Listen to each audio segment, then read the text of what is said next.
Welcome to the 𝗍𝘁 show, guys. Guess what? This thing has been going on in the market.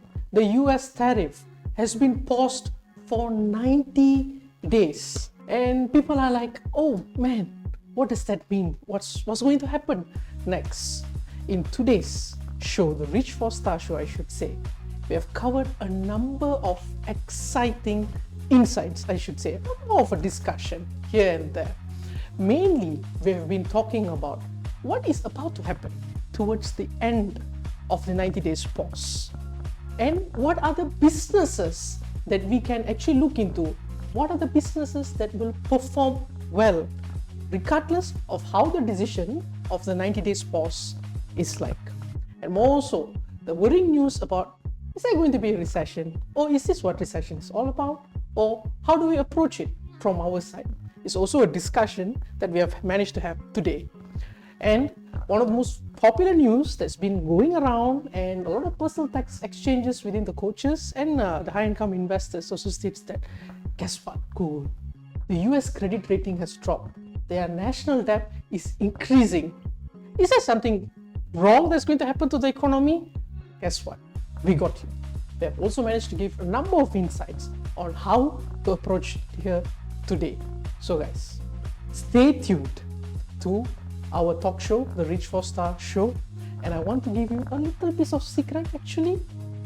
Everything, shouldn't say everything, most of the thing that you're after, pertinent information about the market or how you can approach your information in any kind of market direction can be obtained from our show actually.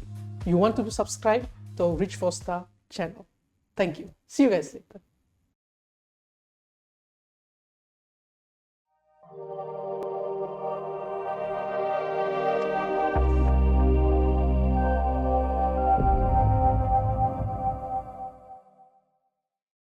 Welcome everyone to the 𝗍𝘁 show.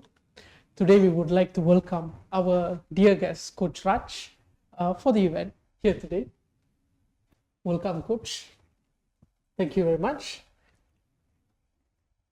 Once again, guys, welcome with great mood actually. Once again, we are here. We had an excellent session in the previous episode, and we have received enormous amount of support and love from all of you all. And we would like to contribute further and further for your excellence and your journey in life. So how are you, Coach? Well, the market is good, so everybody should be good. Yeah, actually there's a number of things that we also want to talk about it actually here today.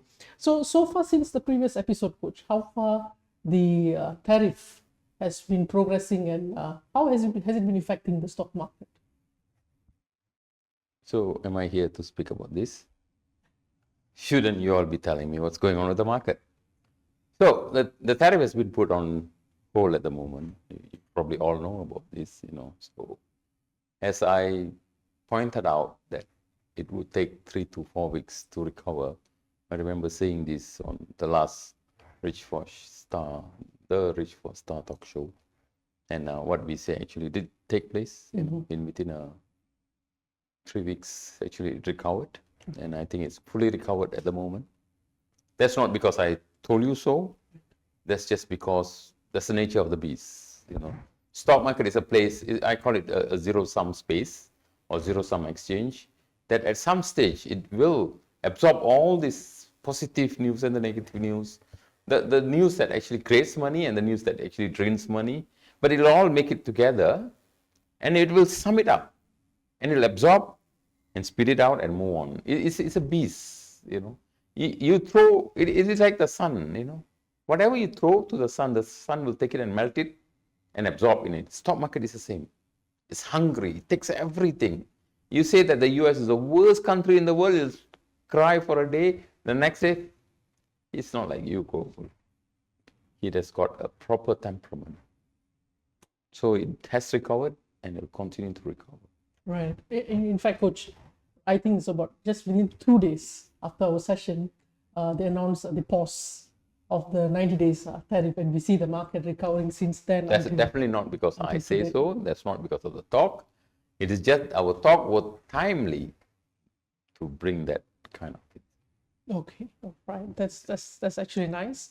So further to that, so far, how has it been? How is the trade negotiations has been progressing so far? Any insights on that so far? When they first started, it didn't actually go well, so the China obviously retaliated, the Canadian retaliated, the Japanese retaliated, the Aussie retaliated, a lot. Indian didn't retaliate. Malaysia can't say much. Indonesia can't say much. So in the early days, I don't think it went well, right? But I did told you this at that time, that it will go well, because it is not necessarily, the idea is not necessarily to punish the businesses in the world. That wasn't the idea. The idea is for Mr. Trump to get even with his economic policies, right? So rightfully or wrongfully, he's the president. Right. People elected him, just like in this country, in Singapore, in all the countries, they are the elected representative.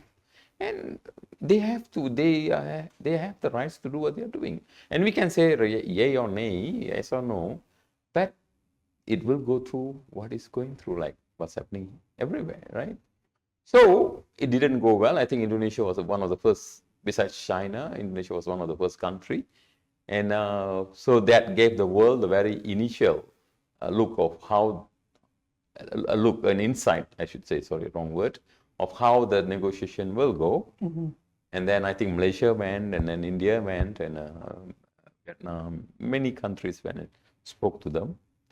During which process, like what we all were hoping for, they put a pause to it, to encourage a longer pause, I should say. First it was 30 days, I think, and then it became 90 days. So that a proper communication and discussion can be held for the mutual benefit of each other's country, So at the moment, the pause is still on. Okay, so a lot of dynamics, a lot of trade agreements, a lot of, I alluded to the fact that it'll be beneficial for a lot of countries. Right. Canadian has completely gone silent, So, and also the war in India, Pakistan, I shouldn't say war, the disagreement, whatever was happening in Sindur family is impacted. It's also driven away a lot of attention to, to a different part of the world. But yeah, the conversation is still on. Oh, so some sort of agreements has been done. It's not fully done. I could understand from there. Not necessarily, because some of the agreement that's been pending for many years was concluded like in 2 days suddenly, So I shouldn't use this word, but my English is not that good.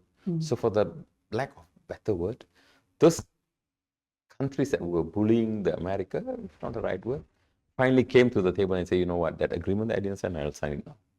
So they got their ways eventually. If they would have done all this, they wouldn't have come to this. I'm not necessarily supporting any countries here. Right. You ask a question, I'm giving you my frank answer. Right.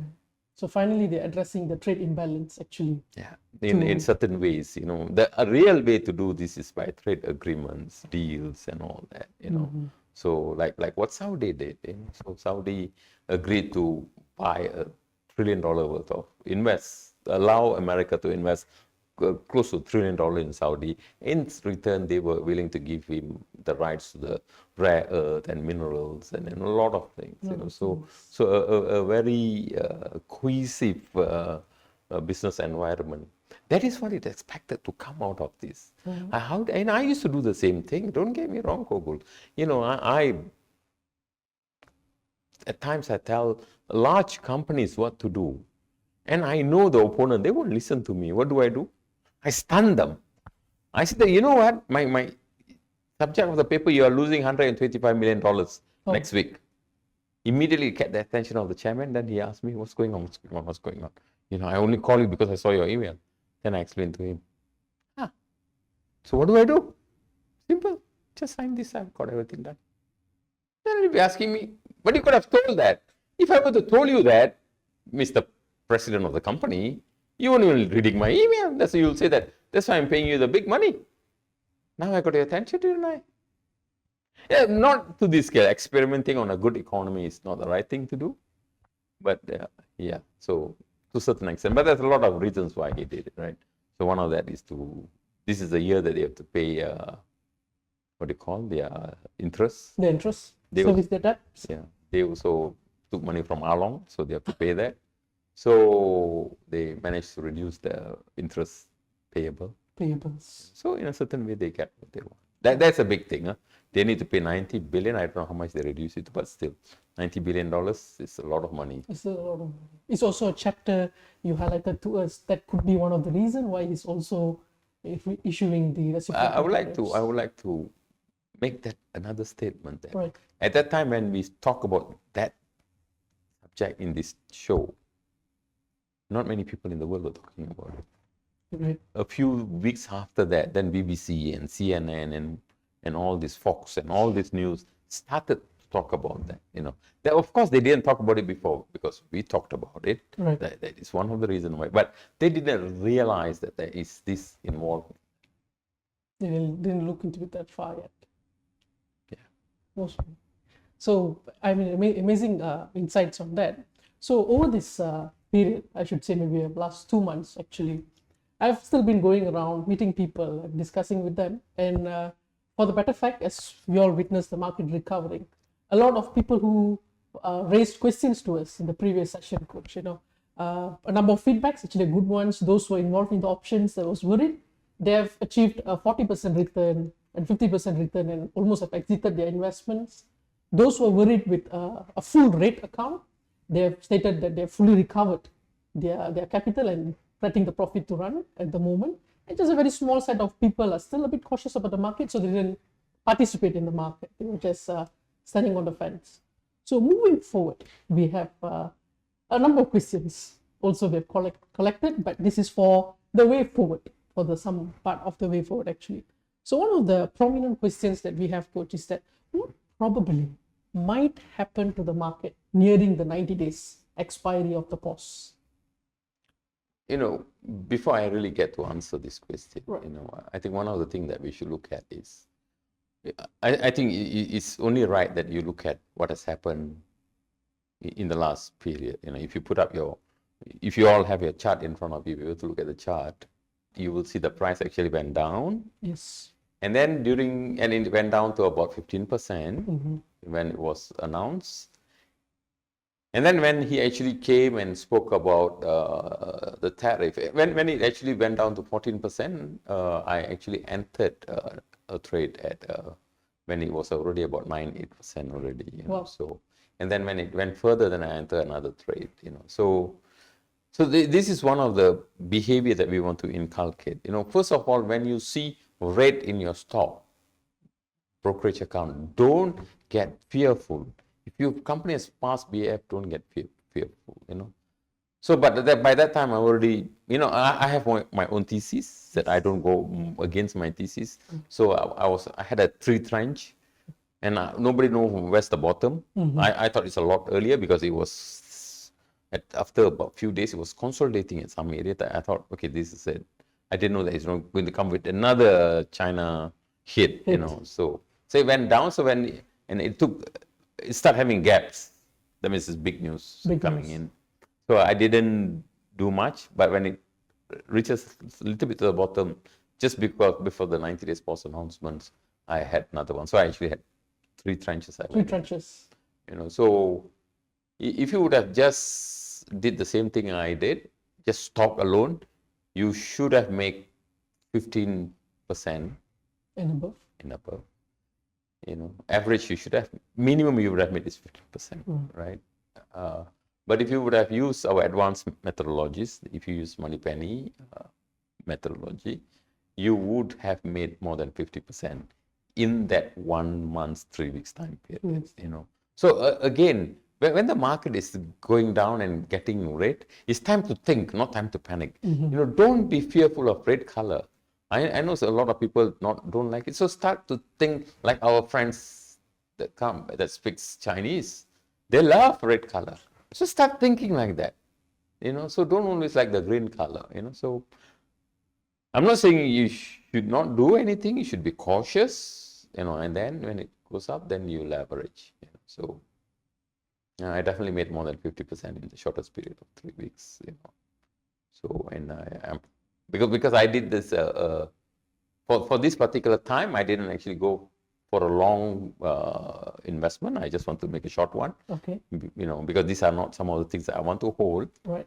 So I had to exit. I haven't exited. I will in the next few days. I will exit to capitalize on what we've done. And then I'll go invest that money into something else. So that's another thing. Once you invested, once you get some profit, what do you do with that profit that you have made is very important. So I have a number of things that I normally do with it. One of that is, of course, not involving giving it to your sister. I always reinvest my money. So let's come back to what's going to happen since the announcement of the 90 days. I think you all can see what's going on. So people start negotiating, and a lot of trade deals are being signed. Mr. Trump has been going around to a few countries, right, that is talking to them, reciprocating some of his policies, say, how can you remove this? And so that is what will continue to happen. Okay. So depending on where they end, businesses should do good after this. In fact, because of the trade deals, the logistics, the distribution, the movement of goods and services into the US will become easier. Because now they will have proper guidelines. You do this, you get these benefits. So people will start following that, So it's quite predictable what's going to happen. The only one thing that's not predictable is which country will have zero tariff after this, which country will not. So where is it going to land? We do not know. Whether he will completely abandon it, we do not know. But with China, there will be a good conversation, right, a reciprocal conversation. Because if these two people fall apart, then it's going to be difficult to do business in this world. So at the moment, I think this is what's going to happen. Right, and since you highlighted on China as well, I think today or yesterday night there was a report from output report from China, and they are facing a constant drop of production levels for the past 2 months, almost touching 2022's levels of output actually. And they say this mainly hits on businesses, which has been impacted by the tariffs. Actually, I would like to touch it. I said this before, So every time the US sneezes, and the world gets fever, right? So when China retaliating for 140%, they made 180% and all that, people were like, serve America right, serve America right. Again, I'm not siding America or Chinese, I'm wherever there's money, I'm putting my money there. That's it. Right. So I've got no preference here. Of course I've got ethics, but I've got no preference here.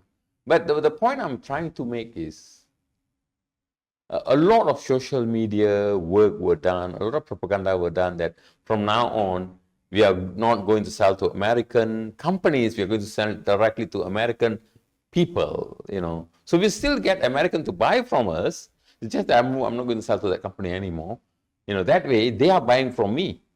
They'll be paying the tax. And all this, a lot of Chinese social media start coming up, propaganda. Work, But it really didn't help. It really didn't help. Because the data doesn't lie. This is what I keep telling everybody. That's why when you come for high income stock investment program, you number crunch so much. Most of the work is already done for you. You just have to go and find where the number is. But the number crunching done for 10 years worth of information is enormous. That's why some of you can't follow. But once you have done, chances of you really losing money is not there. So again, data doesn't lie. So even then the data had it that most Chinese commodities, goods and services are being sold in the US. And the person that they will trust to buy that from is the American distributors, not Indian, not Malay, not somebody else. It's the American distributors that has established themselves. So of course, I always use this example of Apple iPhone. Apple iPhone is very eloquently stated that designed in California, I guess, or San Francisco, produced in China. So if you can copy an iPhone, you can't name it iPhone anymore. And you can say, you know what, this is exactly a one-to-one copy, but people will not want to buy it. Yes. Until it comes from a reputable company, unless you sell it for 10 ringgit or $10 or an obscene amount of small money. But if you was to sell it at an obscene, an iPhone is $1,500 nowadays. It's quite a lot of money, So it needs that big name, So that big name is still Apple. That big name is still Samsung. That big name are these big names that the world's largest consumer don't mind buying it from them. Right. The world largest consumer is definitely the Indian and the Chinese and all that. But the most disposable income, people that keep changing phones and producers and services, still American. Americans, US, the United States. All my friends who are American, they change their phone every year. Regardless, every year they'll change. When is the last time you changed your phone? 4 years ago. That's not wrong. Right. In fact, that's the smartest thing to do. But the consumerism in the American and European Union are very different. They're not only mature, they're also very following the trend. The trend. People. So, I'm not saying that's the right thing. I'm not saying that's not the right thing. So, this dynamic economy, the money has to move. We all know that. I don't have to explain how the recession and all that works. The money has to move. The moment you say that, I'm going to take it off, that product still has to be sold somewhere. Yes. And that product has been sold in America. 20% worth of product has been sold in America. 20% drop in your production is a big number. So where are you going to go and push it? Don't get me wrong, America has the same problem. They couldn't sell their jet, Boeing or something. Made a deal. But immediately somebody came, I also wanted about 20 pieces of that. I'll take it, But those kind of big things, people always want it. But these iPhones and, gadgets and shoes and Birkins and a Coach and all these kind of branded items, not necessary. They always want it. So I thought I should touch that, So I'm not saying that, look, that China did this, America did it. I'm not saying that. Trust your data. Take your data before the announcement and see what has been telling you. So read for yourself, do some research. If 20% of this produce, let's say you are investing into a Birkin. Okay, so Birkin is made in China, with a good leather from Italy, the cow head, first quality, and sold in mostly in the US and Europe, for what? 3,000% or 4,000%, But then if you're investing into a company that sells Birkin or manufactures Birkin, that's based in Europe, then you have to see who is the largest customer base.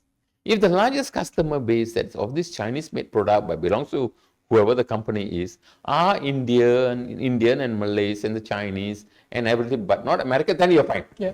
Don't have to worry about the trade, don't need to check data. But if it's America, when America is not going to buy it because it's going to be 150% more expensive now, then you have to think. So if 20% of the revenue for them is coming from America and they don't sell in America, immediately they're going to have a drop of 20%, immediately the stock price is going to drop down. So this kind of thinking.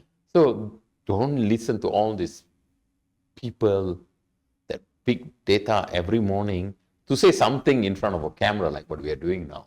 Do your own due diligence. I'm definitely talking about the mainstream news. I can't mention the name because it's recorded and we played all over the world. But don't just take news. For that day, the news is right. That's what news is. Today's news, this moment news now. What about future? Things like that. I just want to touch a little bit of what you said. You said that you have cashed out from some of investment, maybe in few days time also, few more, and you invest in few places of your preferences. So where do you actually move that additional proceeds to?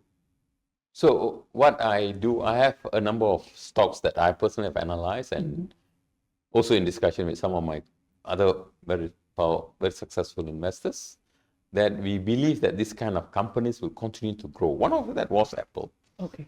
So what we do when we make some money, depending on how much that is, so we divide that by number of like for example, an Apple share and some ETFs, and we have a different account for that. Right. We transfer the money to that account and buy and just keep it.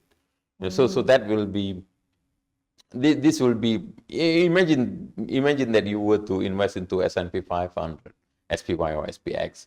20 years ago, what are you now? 200% for sure. Right. So if you were to invest into Berkshire Hathaway, 10 years ago, you're definitely a millionaire now already, you know. So that kind of companies that we actually have researched, one of these definitely Berkshire Hathaway. Because Berkshire Hathaway is going to be a class B. Yeah, so we invest into that. Why want to invest into the big ones, you know, the small ones, you know. So when we do that, you know, Excellent. I think it's a good habit that we do want to pick up, which move for process. So investment is a lifelong, never. I mean, look at it this way, right?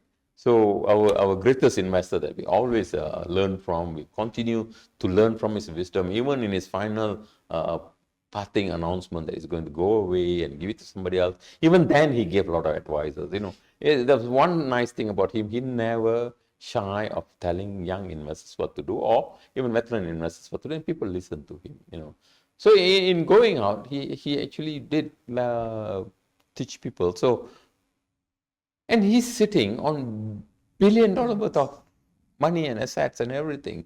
And he's not bothered about investing it because it's not the right time. He believes that America is overweight at the moment for his amount of money, you know. But his stock price continues to go up, even though it's not invested. Yes. You know, so that's the power of investment. That's the power of working with the right data, you know. So I just want to highlight, this is what he does. This is all we all learn from him. When he gets this much of money, what does he do with that kind of money? He makes sure that the profit are left invested, and some money is always there to keep it for a good opportunity to come by. You know, he's the first one to dump Apple. Right? Because he said that Apple company has got no more future. Right. You know, he didn't wait like 2 years before, 3 years before. He already saw like in 5 years' time, Apple is not going to do well. He came out. That kind of insight very difficult to find. You know, and another good thing I want to say about him, which I actually follow, where some of my money is going, is that some of the Japanese companies, like Mitsui, Mitsubishi, and all this, Marubeni, and all that. And then he and his partner, who is now no more, Charlie Munger, started investing into Japanese company. So we were like, Japanese is very stable economy, but the stable economy, but it's very fragile. You know, the currency goes up and down all the time. So we were like, why would anybody were to do that? Even now, his investment in Japan hasn't really yielded him much of a return. But his insight towards where this business that he picked may go in future, that in future all these things are going to happen. When this thing happens, this company is going to go up, is excellent. He didn't pick any of Chinese companies. Right. He could have picked Huawei.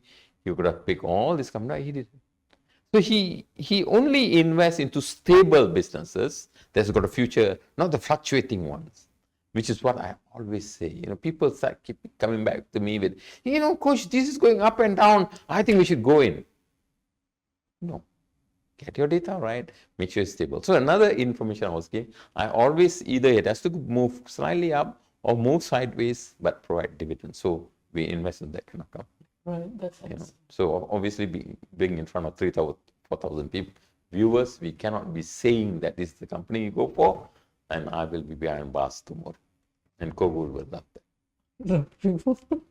And so to touch base on this topic, which when we spoke about cash, we have this different view of looking at having cash balance in account. The question is, one of the major reasons we are investing is to make sure we are not losing the value of money. And in a brokerage account, when I have a certain percentage of amount just as cash and not utilizing it over a year, I understand maybe it could be for risk management, but isn't that also a loss? Such questions also comes up.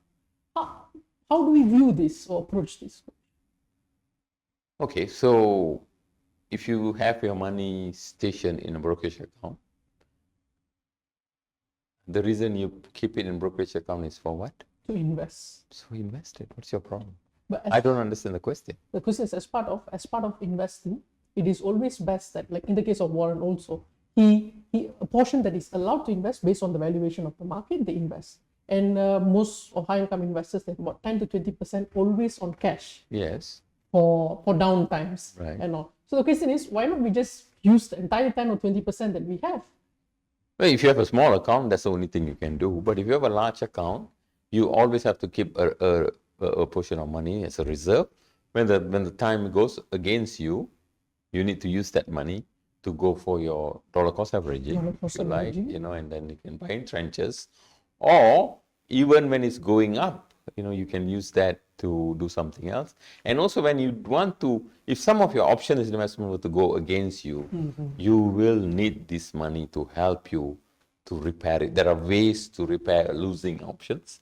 You need money for it. So you need, so a lot of reasons. But when a money is actually kept in a brokerage account, I think it automatically, I'm not very sure about this, but I'm very sure automatically an interest is being paid. As long as the interest is better, there's two things that you have to make sure. As long as your interest is better than your country's inflation rate, I think you're okay, that's one. Two, when you do your end of the year calculation of how much money you made, and your ROI should be based on two kind of ROI. One is return on capital employed or capital invested. So, and I think we call it RACI, R-A-C-I. The other one is return on investment. So return on capital employed or invested is just how much money have you made, percentage-wise, on the money that you have invested, not the total account size. But return on investment is, you have this much of money, you should have done the calculation, call it return on investment, whatever, return on money allocated if you want. Okay, return on capital allocated. So for the year I have 50,000 and I've made, I have 50,000 and I've invested 40% of 40,000 of it, and I made 40% of it, is for return on capital employed or capital invested is 100%. Right. But return on investment or return on capital allocated is 80%. 80%. Yeah, so that's how you have to look at it. So as long as your return is still better than the mediocre, I'm going to mention names, offerings out there, you're doing good. Excellent. Thanks for this new concept of calculation. Actually, it will help, especially newbies getting into the market, Coach. Excellent. So sorry for taking Untitled part with the questions, but on coming back to the tariff pause, Coach, the next level of major questions that we get is that, what are the businesses that will still continue to perform after the 90 days pause, regardless of what the action is up? You know, when I was working as a small kid, I actually started working very early. And I have a very inquisitive mind. I do ask a lot of questions, just like what you're doing, So when somebody, I was a kid then, would come and tell me, can you please go and wash all the plates? And my first question is, do you want it now? Do you want it later? Do you want it this way or do you want it that way? And at that time, this person told me one powerful command: never answer a question with another question. So that doesn't mean that I've stopped asking questions. Right. Now this was asked to me when I'm 14 years old. I keep asking questions because that's the way I'm growing. So can I ask a question for your question? Sure. What kind of companies did well before the tariff? Technology companies did well. We have consumer cyclicals did well. Financials did well. And utilities, energies, somewhat. Well, real estate, no, was not performing. Yeah, but these are the consumer defensive were doing well. All these Coca-Colas, Kroger's. Do you have a reason to believe that these companies will not do well after the tariff finalization? Do I have a belief? Kind of. Like consumer staples, I do believe that they'll continue. They'll still continue regardless of how the I guess the point I'm trying to make is, with my sarcasms, is whatever company that has been doing well will continue to do well. Simple as that. Yeah. What has happened? Just What happened before COVID and after COVID? nothing, same thing. Well, the entire world business dynamic has changed. Now everybody has a business continuity plan. If the next pandemic were to come, or even, I mean, how many of you started going to office, like working every day? I mean, all of you work every day, but not going to office and studying, or working from home has become normal. Tried to do that before COVID. 3 days you don't come, sir, you know what, sir, Kogula where you are, sir, you know what, sir, I'm working from home. You're fired, man. 3 days you don't come to, you're fired. Now, it's normal. It's a norm. it's normal. You know, I was not in Malaysia for a couple of days, just came back today. Actually just arrived, so, and I met a very successful businessman, and I met him I only reached there late night, so I met him. He immediately wanted to see me because business people can't wait, and I can't wait. I also wanted to see him. And then he came, I went to the apartment, in fact, straight. I've got no time to go to my bedroom, change, took a taxi right to where he is. I said, I'm coming to your place. He said, no, you can stay in the hotel. I said, no, business is more important than anything else. I didn't have my food, nothing, with all the smelly thing, I've been walking around from morning, flight was only at night, He came down and gave me a good hug. He said, this is the way we do business. And I said, no. You're coming with a kid that is 15 years old. Yeah, this is my grandson. Nobody at home. He doesn't want to sleep alone. Yeah, but tomorrow he needs to go to school. You can't bring your grandson, Elizabeth. You know what he told me? He can attend online. This being just 4 or 5 years ago. And you say that he can attend online. I'm going to say, what online? What online? First of all, no device. Your son shouldn't even be touching a phone. At 15 years old. Let alone online, internet, so things change. Things has changed. To a certain extent, the way you do business has changed, When I'm a consultant, whenever I go and work somewhere, I always given this big office. Guess what's happening to me? Cabins. I'm just sitting outside just like everybody else now, because there's no need of big offices and all that, nowadays it's very rare of me to go to a meeting and see people. When I go to meeting nowadays, I look at the screen. They take it online. Everything is online now, So certain things has changed, right? But the traditional business way hasn't changed. Still the same, So, of course, I have a caveat to this. The caveat is some part of the tariff will remain. Right. Numbers may change, but tariff will remain for something. He started it. He wants to be here. Just like all smart people would have started there, eventually come here. So those will be impacted.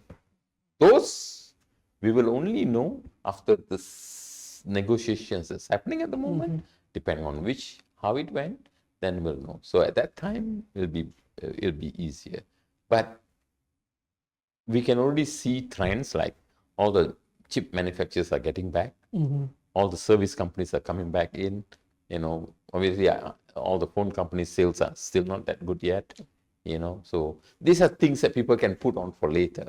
So things that we have to go on now, like large machineries, things that they need on a day-to-day basis, the staples and all that, we can see is coming out. Amazon price has gone down, but it's going sideways at the moment. But we can see sideways, slight moving up. So Amazon is coming back up. I'm not necessarily recommending Amazon. I'm just giving you a sample as a sampling of where it takes at the moment. So we see gold mining companies started going down because the equities are going up. So these are the areas. The real estate you touch, so it's got nothing to do with. It's got nothing much to do with what you call the tariff investment announcement. However, it hasn't been doing good for a while. It will remain that way for a while more, impacted by the business dynamics in the United States of America at the moment, because everybody else is focusing everywhere else at the moment. So the reinvesting, the real estate will only go up when investors want to invest and reinvest. at the moment, everybody is like, I'm going to keep my money to myself at the moment, so I may not want to be investing. So real estate from investment to REITs and all that may not be that good. May not be that good. Will bringing down the interest rate help those industries, Coach? You know, so when we ask questions like this, we need to look at the data. Okay. So we need to look at the data. When the last time Mr. Powell announced a reduction of interest, what happened to real estate investment? It just still stayed the same. It's still the same. Didn't move. Didn't move. So bringing it down another notch, I don't think so. So you got to think that way, that as an investor, why do you invest? To make returns, to grow. Yeah. So, and also the big boys, they don't want to invest today and wait for 50 years. You know, not everybody's Buffett, you know.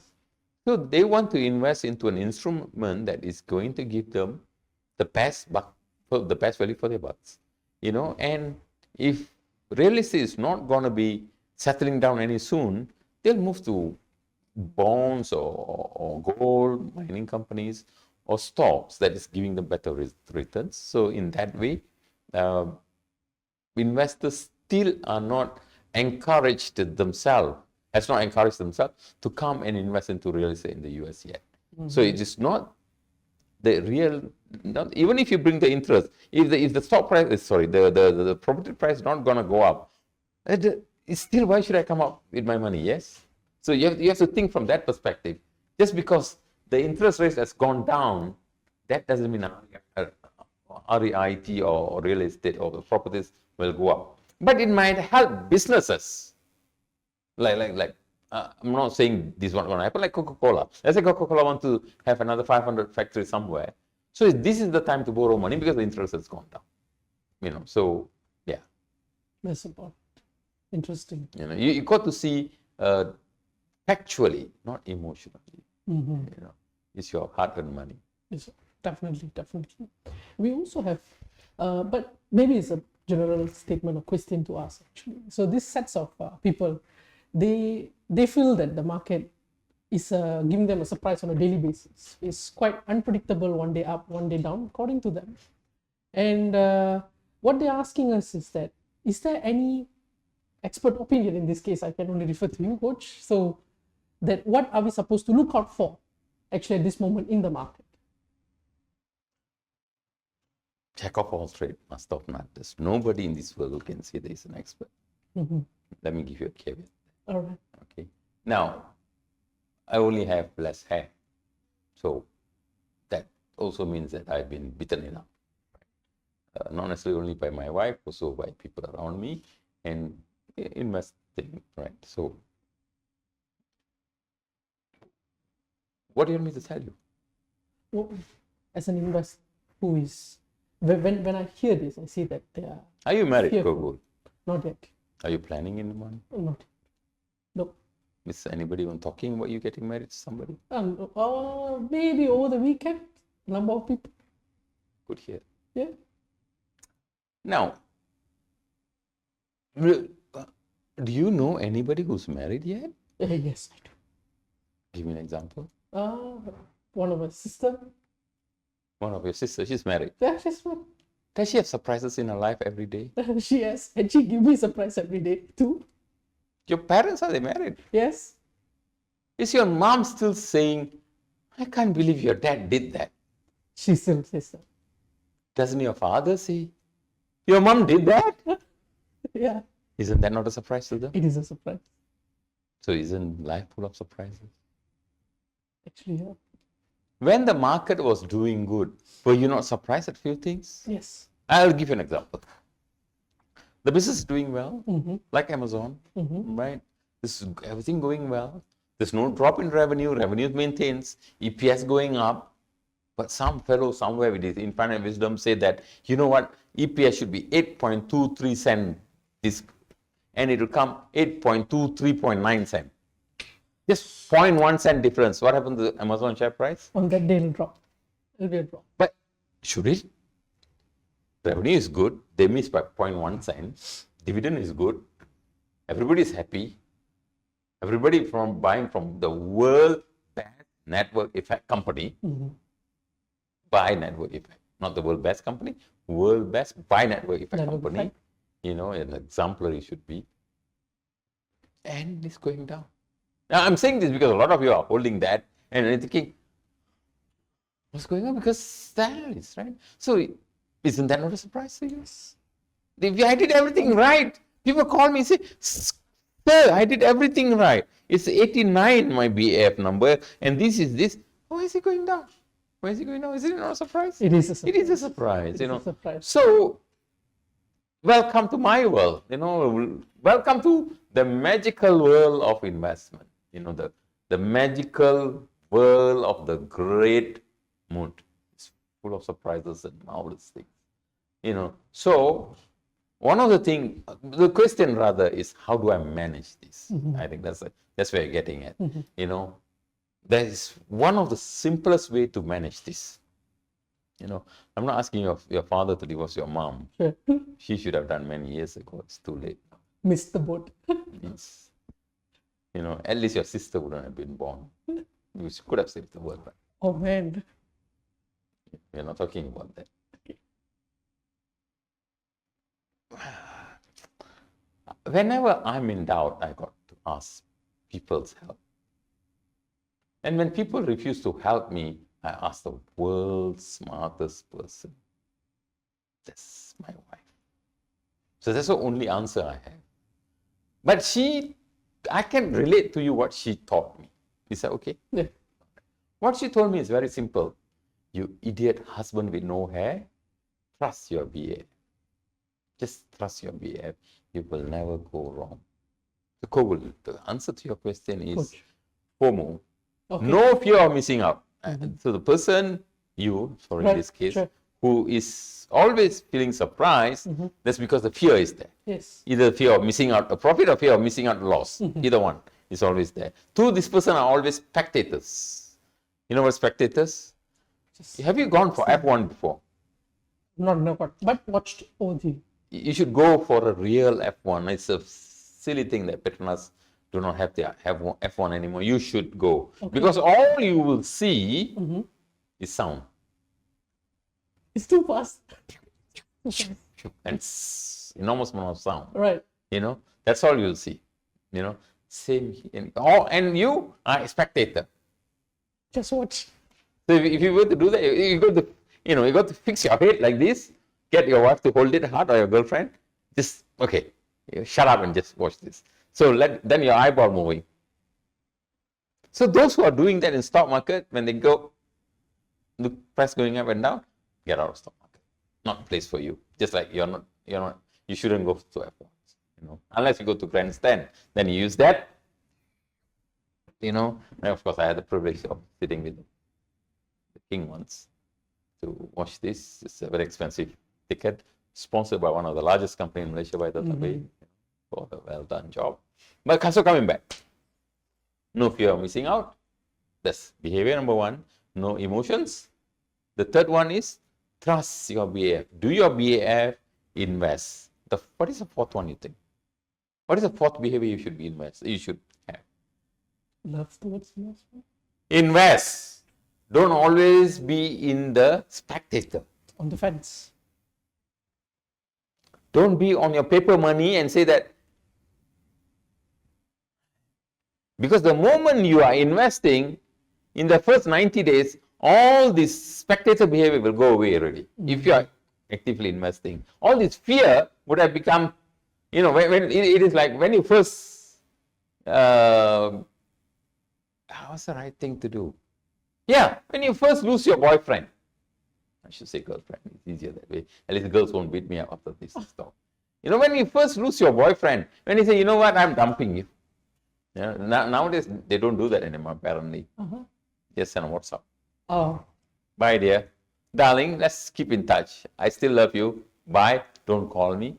I will not also call you. That means it's done, apparently. It's done. So, I'm learning all this. Somebody actually training me, live training going on. It's my teacher, my sister tutoring you on that. Your sister and sister. Oh, sister and sister. Sister and sister, both of them. Yeah. These kind of things are excellent. Oh. This kind of thing, they come This telepathy works best for these kind of things for them. They don't have to even have a script. Even if I give them a script, come and do a class, they will not follow. But this one, they got script from heaven. And for the man, it's a hell. They're made for it. Yeah, especially for me. It was more just a week ago. Agreed. Then I have to meet some 2 or 3%. It went right inside by itself. That's scared. Okay. So don't be a spectator. Listen to expert advisors. Get your money invested. Follow your BAF and get into the real. So in the next 120 days, when you start, you will go through all sort of heart attack. Like when your boyfriend leaves you or girlfriend leaves you, So for girls, they go back home after a few days crying and crying and crying. For girls, what's the fourth day they'll do? What would your sister do when the boyfriend dump her? First of all, you say, serve you, right? Yeah, and I will, serve her, right? What's the next thing she'll do? Roll for a while. And then? Most probably ice cream. Netflix. Ice cream, Netflix, all the sweet will go inside her. She'll become that, and then she'll look into the mirror and say what? No wonder you left. I'm big. No, you were okay before he left. What happened after 1 month? It's most probably in the gym, working out, Life goes back normal. So that's why 90 days, 120 days, you'll go through all these fears, heart attack, near-death experience, and come back again. Somebody will come and revive you. After that, this market, stupid lah. Keep going up, going down. Why don't you continue to go up? Then you'll say this and then you'll just sleep early. Life example. Actually, that's a very good one. But does it answer the question though? It did. In various ways. Not only this person, I guess even for an experienced person who is in the market, this actually did help on how we can also manage our emotions to a certain extent. And the upcoming question is actually from a person who have been resurrected, actually, so long on the fence, person who's about to get into. Jesus came? Yeah. Jesus resurrected? No? No. So it's just that people may be on the fence, spectators coming back in. This person has a 6-figure in somewhere parked, planning to invest this in Malaysian ringgit. But the watch list, the potential watch list person has already exceeded their entry price. So they are going through some sort of FOMO actually at the moment. They're seeking for advice on which securities or which ETFs that should I be looking at. Is there anything that you can offer? Well, okay, so ArkWorld Asia PLT is an excellent, one of the top-notch financial education service provider in Malaysia. I can say this loud and clear because even the government says that. So the government tried to do investment program to many people now, but they keep saying that we keep failing. ArkWorld, how do you do it? They keep coming back for us to advise. The reason is simple. With all the great mood that we have, we want to serve the people. We want to make sure the people are actually successful in investment. It's not a KPI for us. It's a life. When you cry because you didn't make money, we cry with you. We are there for you. When you are crying because you made a lot of money, we are not there with you because we are looking at another person crying to help them. So involvement, a deep involvement is required. To be, investment is like a full-time job. Although you're probably doing it an hour a week or 2 hours a week, but that 1 week, let's just say this, that you spend 2 hours a week and you make 10% a month, and you spend 160 hours minimum a week, and you probably make that 10,000 ringgit in your job place. This is going to outpace that. But you don't have to spend any more than that.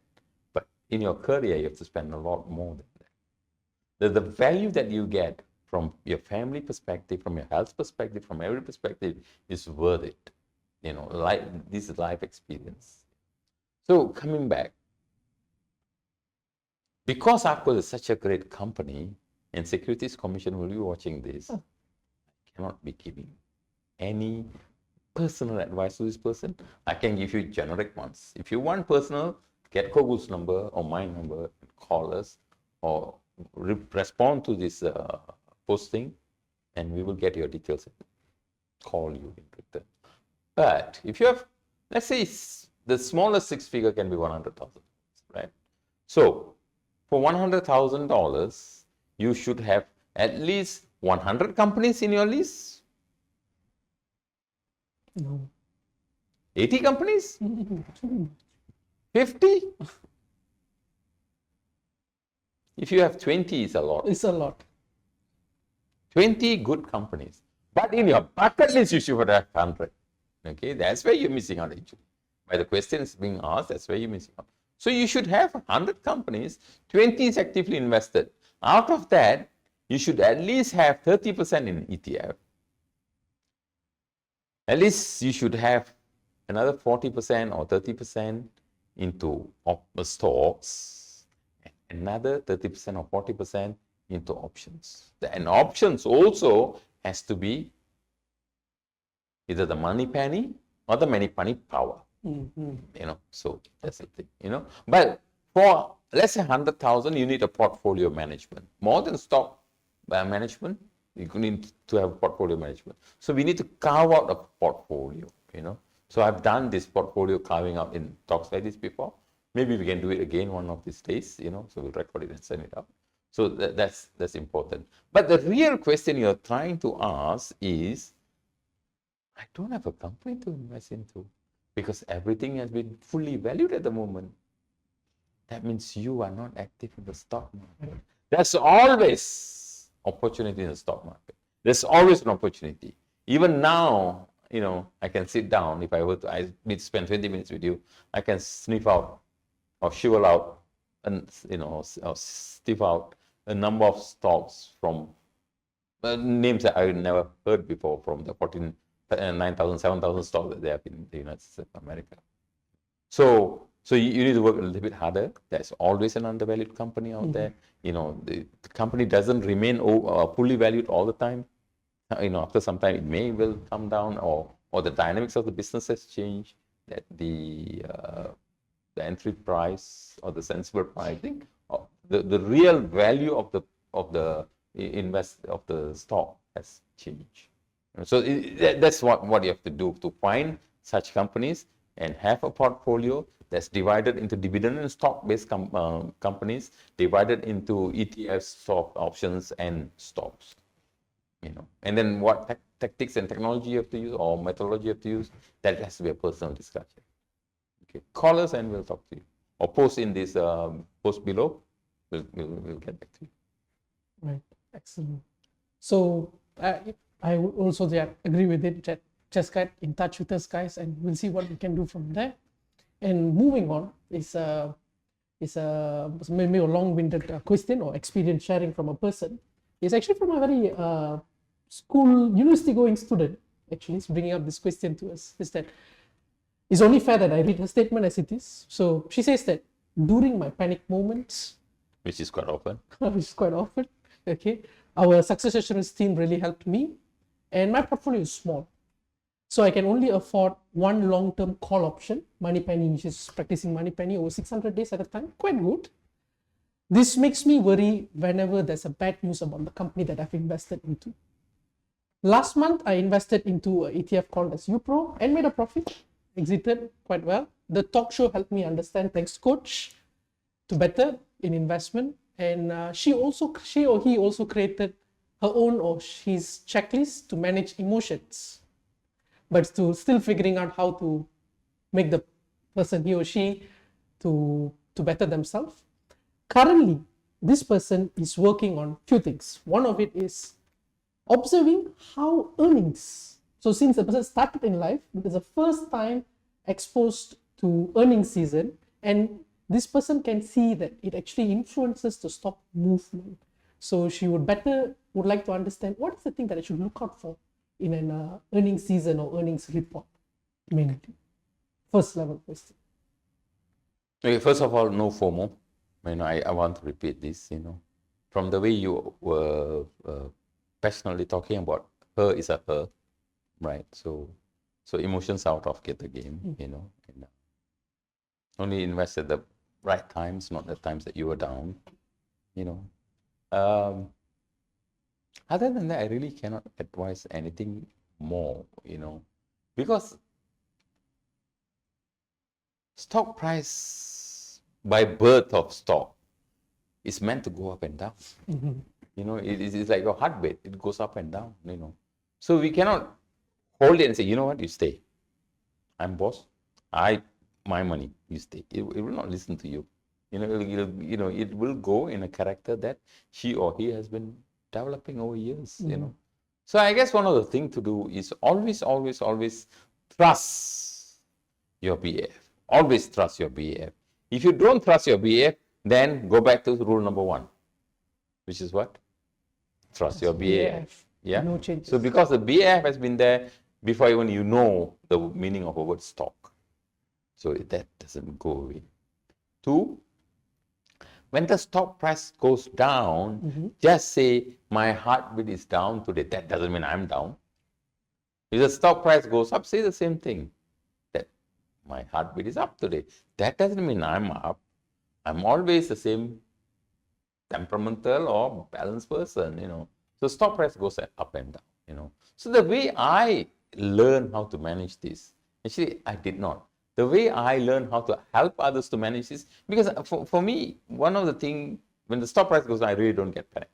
I really don't care when it goes down, because by virtue it has to go down, you know. So when I went into investment, I went with the eye wide open and heart even wide open.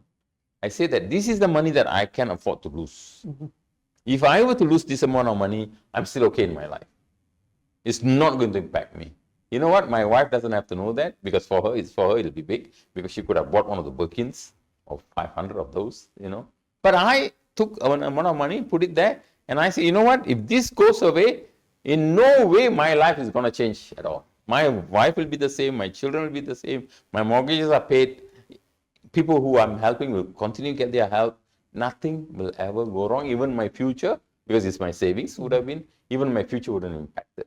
So if you can invest into money that you don't mind losing, or you are still okay to lose, that is a formula of success, you know. Still, the world, the Malaysian best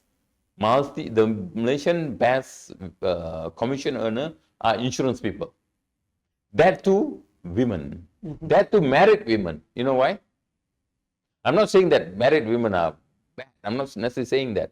They have a lot of support, because the married women, if they goes down, they have a husband to help. Not necessarily true for everyone, but those are the kind. If you go to the insurance industry, you'll find this quite a lot. Right. You know, even in multi-level marketing and direct selling, you'll find that always women will do well. They'll make more money, because the stress is lesser. You know, they say, you know what? If I don't make it, it's okay. You know, men are not like that. If they go out, they need to sell 10 apples, they must sell 10 apples. Women are not like that. For them, being loving is more important. Being feminine is more important. Being nice looking is more important, which is, I give it to you all. You have to be like that. And having a breathing space, sitting down, having a coffee is more important. Don't be like me. I flew in a country, you know, reached there at 11 o'clock, and, you know, and straight into an appointment up to 4 o'clock in the morning, go back, wake up early morning and do my gym, and then start again without a breakfast from 8 o'clock, run until night. Of course, back to a number of businesses, came back. And I was in my office bedroom, which is quite a very nice bedroom, I should say. I was thinking, is this all worth it? Is this necessary? Then immediately a few names and pictures came of people who are dependent on me. None of them are my direct family members, of course. And I said, no, it's worth it. For them, I need to run, you know. So serve, you know. So a philanthropic, involved in philanthropic things, you know. And above all, most important, trust your BA, keep investing. when you get stuck, this is the most important part. When you get stuck, don't cry in the bathroom. Let's all cry together. We'll all hug each other and cry. Tell us what you're going through, and we can help there. So it's nice to listen to. This is where I'd say that I'll tell you what I used to do, what I told others to do is. It's very good to listen or read the transcript of what you call earnings, because it gives you an indication the stock market dynamics. If all these news are good, the stock price might go up, because sometimes it also goes down, because the analysts would have different news. So the analysts would have said this happened with Meta all the time. Analysts would have said Meta have to make 50 million this year, and Meta would make 50 billion, by the way, 50 billion this year, and Meta would have made 49 billion. Just because they missed by not even 1 billion, half a billion, the stock prices, they have decided the stock prices come down. So it's not a direct relationship, but the relationship is somewhat there. Okay. So what you have to do is not get involved and get emotional. When the stock price goes down out of an earnings, and then go back into the same earnings and ask the earnings the question, what did this person say in the earnings that make the stock price go down? What is it that the person doesn't say make the stock price goes down? Once you understand that, this is what we call reading the tape, knowing what's happening in the background. Once you understand that, no matter how many times the stock price goes up or how many times the stock price goes down, you're not worried. You are always okay. So for every dip in the stock price, you got to know why. For every ups in the stock price, you got to know why. Do it for the next 2-3 years. And then take that book that you're reading about stock investment, close it. You definitely have a bed. I'm very sure you have a bed. Not a mattress, a bed. Pull the mattress bed a little bit up. Throw the book and forget all your earnings. It'll become your muscle memory. The next time the stock price goes up, you say, you know what? Just go and have a good night's sleep. Make sure none, not even a husband or wife, can disrupt your sleep. What else talk? Is there any part of the question that I could have missed answering, or is there anything I should repeat? No, you have covered, but still there's subsequent questions to that. That's more. That's true. Same person is. So based on this experience of the market movement, the question that's being brought up is that now this person is curious about how recession-based news can impact. And this person is referring to, just like when tariff was announced, the market dropped. That's not recession. Yeah. And is that going to be the case, a similar case when there's a recession that is coming in place, or recession news? I guess we covered this in the last talk, right? Mm-hmm. What is recession? Recession is shrink of consumer spending. Yeah. One of the biggest thing about recession is not necessarily that, but what the most that will impact the stock price, stock market, is the slow move of the money. The money is not circulating. So the consumer confidence will drop in the market, that they don't want to spend their money. So they want to keep it to themselves, in fear that the future holds no good. For example, inflation. When the inflation continues to go, what's the inflation? Wages going up. So when the wages goes up, although you all think by the wages going up is good for the household, actually it's not good. Because when the wages goes up, the products and services, the manufactured products and the services price will also go up, because this is also an expense. Salaries are expenses. So this will also go up. So if this goes up by 10%, service and the products will go up by more than 10%, because it got aggregated costs from other services as well. Mm-hmm. For example, when a wheat price goes up by 10 cents, wheat, in Malaysia you call it gandum, goes up by 10 cents, roti canai go up by 50 cents. Mm-hmm. A good example, So when this thing happens, the consumerism, if works on it, and go against it. So they would like to keep their money. You know, I mean, I've worked for very large organizations, and this organization doesn't really depend on inflation or recession to make money. Whether there's inflation or recession, or whether if there's a war in the world, the kind of companies that I'm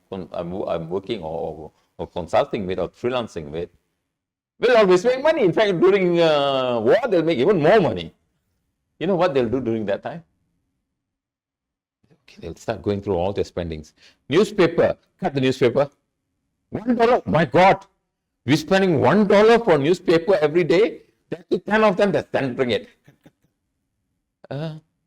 What is this? Cocoa drink. Cocoa drink. Oh my God. No. From tomorrow you're ordering hot water. You know, this really happened. When I was a head of that particular team, I made sure that for every meeting we'll have grapes or apples sliced properly, or small bite-sized fruits, and small curry puffs in our conference room. You know, because all this department come under me, services department. You know, so people just come for the meeting something just for that, because I make sure we get the right quality and the good one. You know, and even the shareholders, when they come, hey Raj, what happened to the curry puffs? Oh, just finished. It's okay, I'll get more. You know, even shareholders come, and just that makes the thing goes better. And they were going through that. Curry puffs for me, take it up.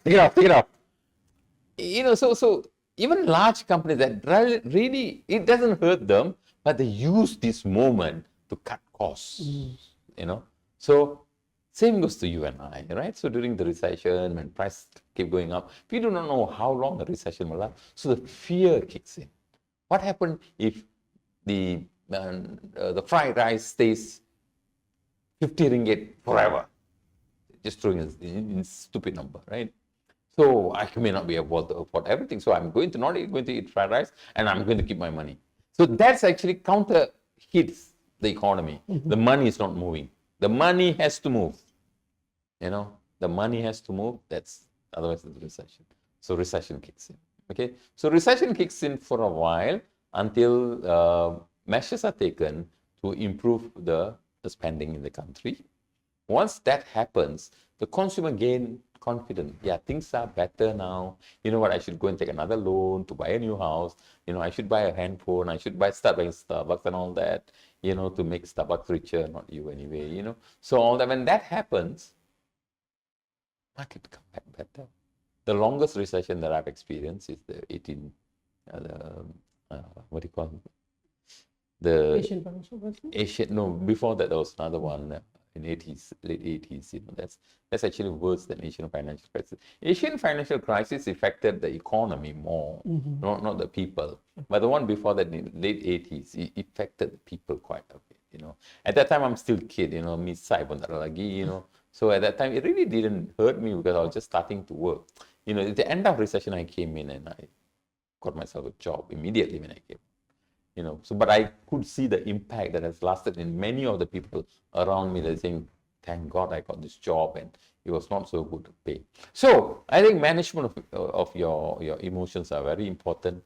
So during this time, what are the kind of companies that may not be impacted by recession? That's what you got to be looking at. You have to see this positively, because recession is going to come.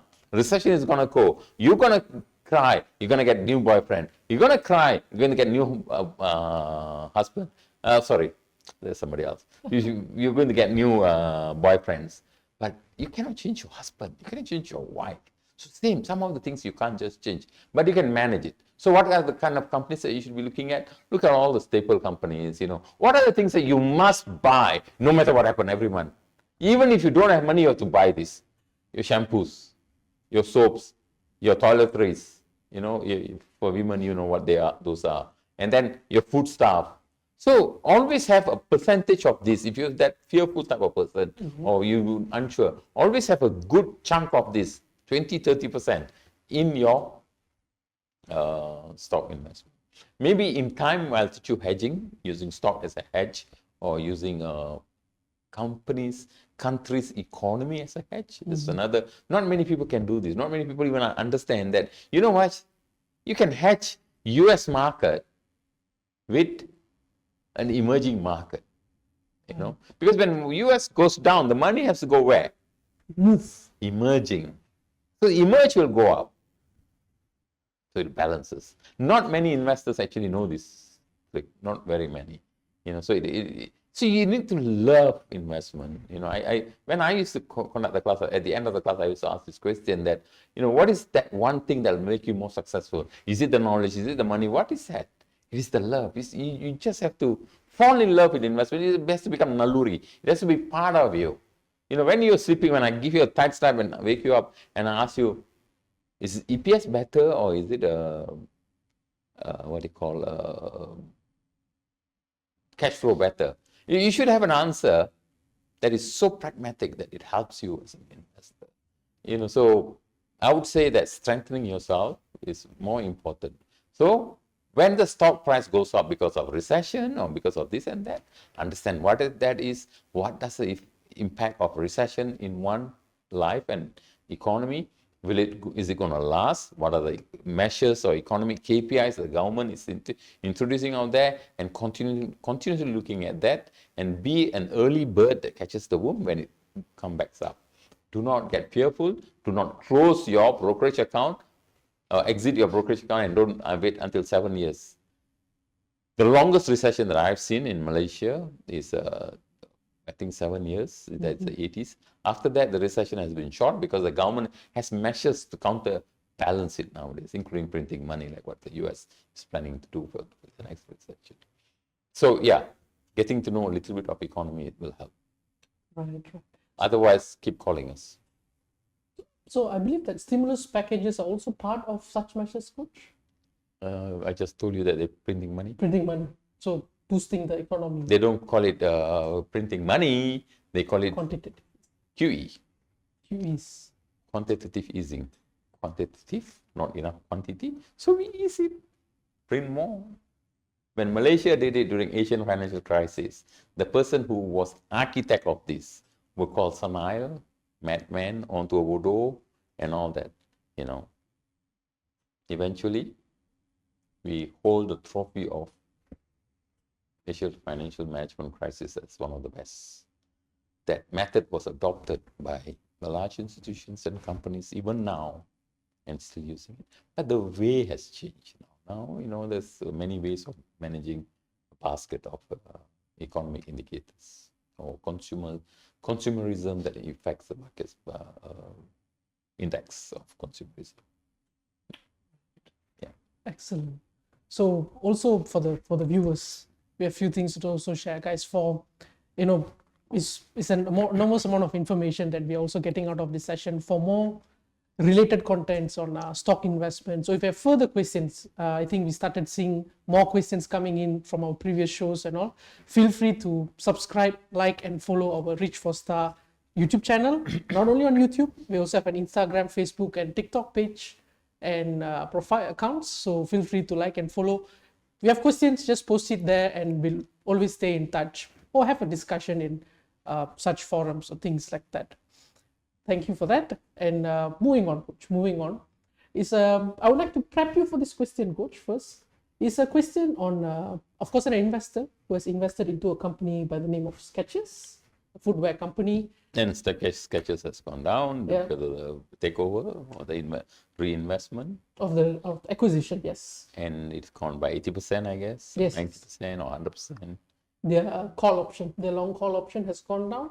No. The stock price has gone down. Yeah, and as a result, so they had a stock call option. They had stock call options. You mean they have a money penny? Money penny, yeah, correct. Yeah. Money penny. The moment the news was out that they are good, this company by the name of 3G Capital is going to acquire them, the price shot up from what, 45s, went to $62, $63, because as part of their consideration, the capped stock price was $63. So 3G was willing to offer $63 per share.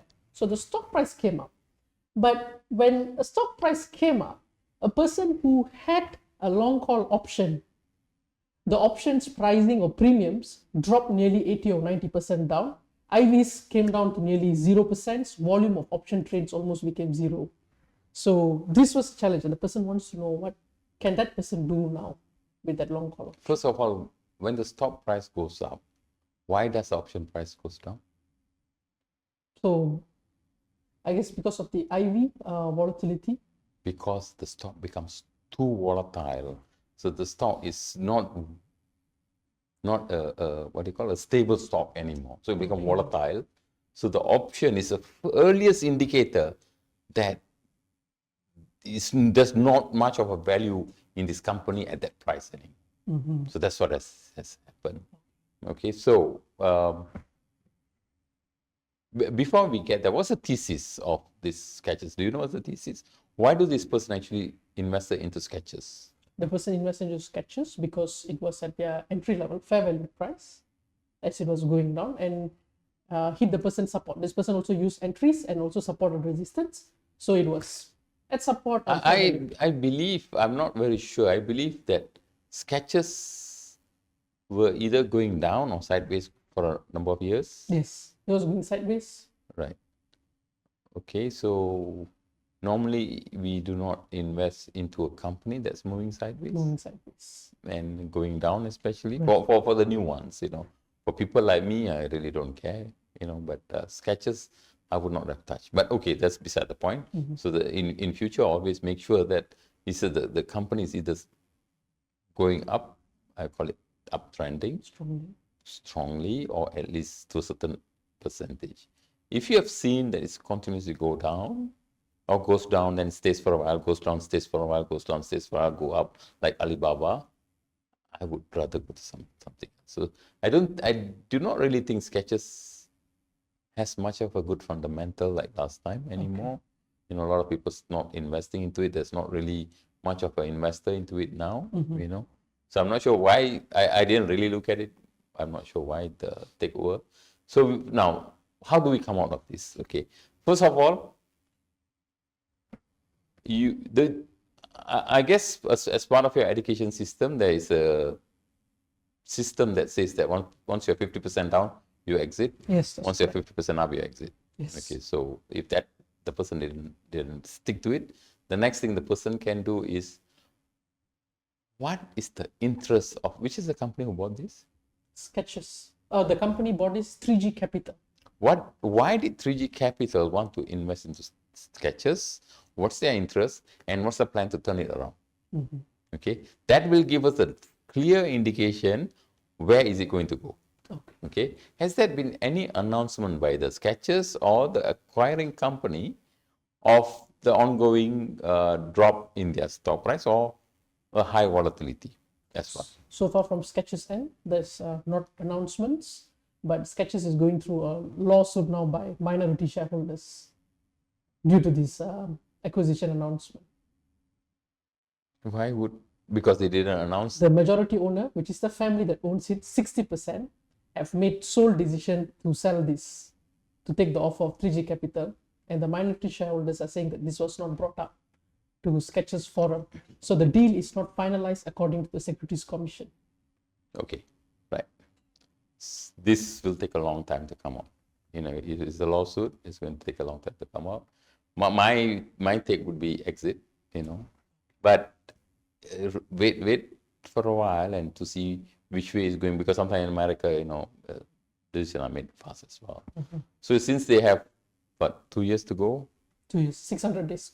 Okay, maybe wait for a couple of months and ride the wave and see where it goes, and then you can probably take a decision at that time. You know, I'm just relating to what I would do when this kind of situation, but I cannot really advise you on how to manage this. So yeah, it's up to you. Okay, so that is, I believe, for management, there's few ways, and also depending on the person's risk appetite, and following the syllabus would be coming out at current state or willing to hold, that they can actively, I think they should also be actively reading about the company, looking up news, what's happening. I don't think you should think about this. I think you should. They should be doing it already by now. Yeah, that's right. So thanks for that, Coach. And moving forward is a question. It's more of a request of support from our end. So with the current situation, there's a number of people that would like to get a portfolio review together with coach to check their current investment standings and to help them with the exit strategy, actually. So they've already invested, making returns, so they would like to get a personal portfolio review session, coach. All right. So I definitely welcome that for those who are in country, of course, but because I'm not in country most of the time. So when I'm in country, yeah, I can definitely do that. You know, there's two ways we can do it. We can either do on a group. We can have a day in the office kind of thing, and we can do it in a group, so that it helps everybody else, and we can, or we can. You know, I need to tell you this. I rather just come direct. You know, end of last year, beginning of this year, we did a workshop by the name of investment play day. You know, so that has turned around quite a lot of people to become active investors. A lot of people has come to investment but not invested, or came to investment and not stayed investment, or just don't know what's happening in their life. You know, so that workshop actually gave birth to a lot more people to come back and take this as a medium of earnings for them. And since then, they have kept in touch with me, you know. So there are groups and groups and groups of people who have come and seen me.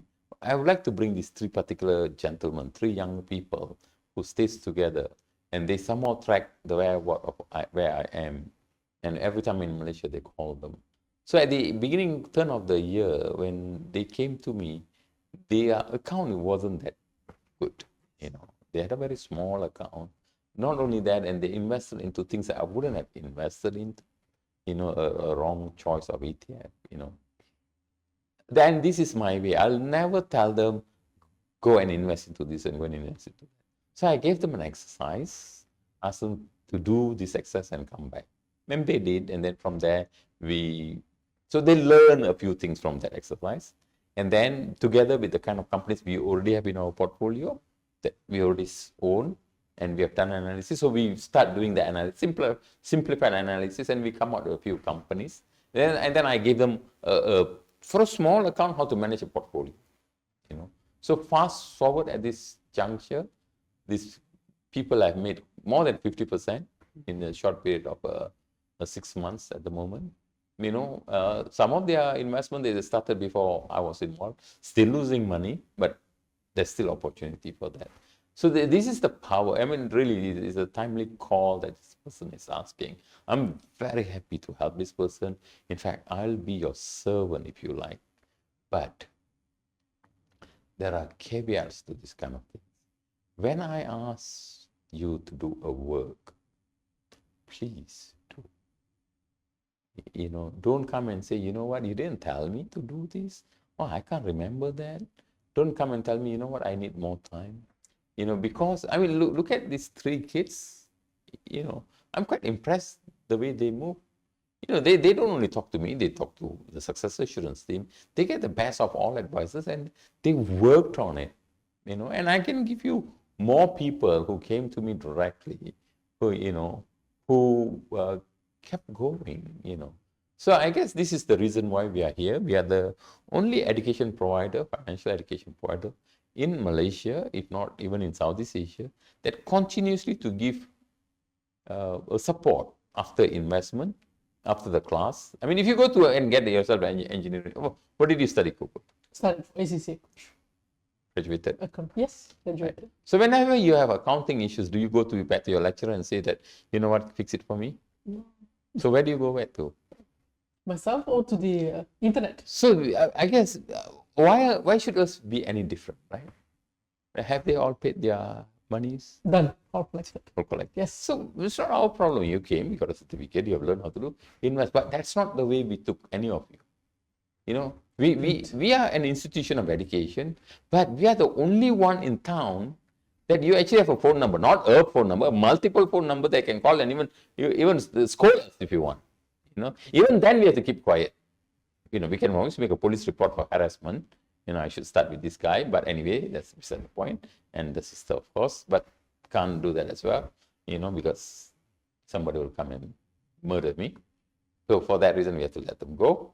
But there are criteria of being able to coach. One of that is coachability. Coachability comes when you come to me, I take you personally. I feel I'm responsible for your success. And I normally will turn it around for them, even to make at least minimum 10% to show, what, for years you've been trying, you can't, now you can. So you must be coachable. You must be coachable. That means you should listen. When I say go and do the homework, go and do it. Don't come back to me and say, hey, can you do it for me? I don't mind, but how does it help you? Second, you must have the willingness. 3, you must work with our time.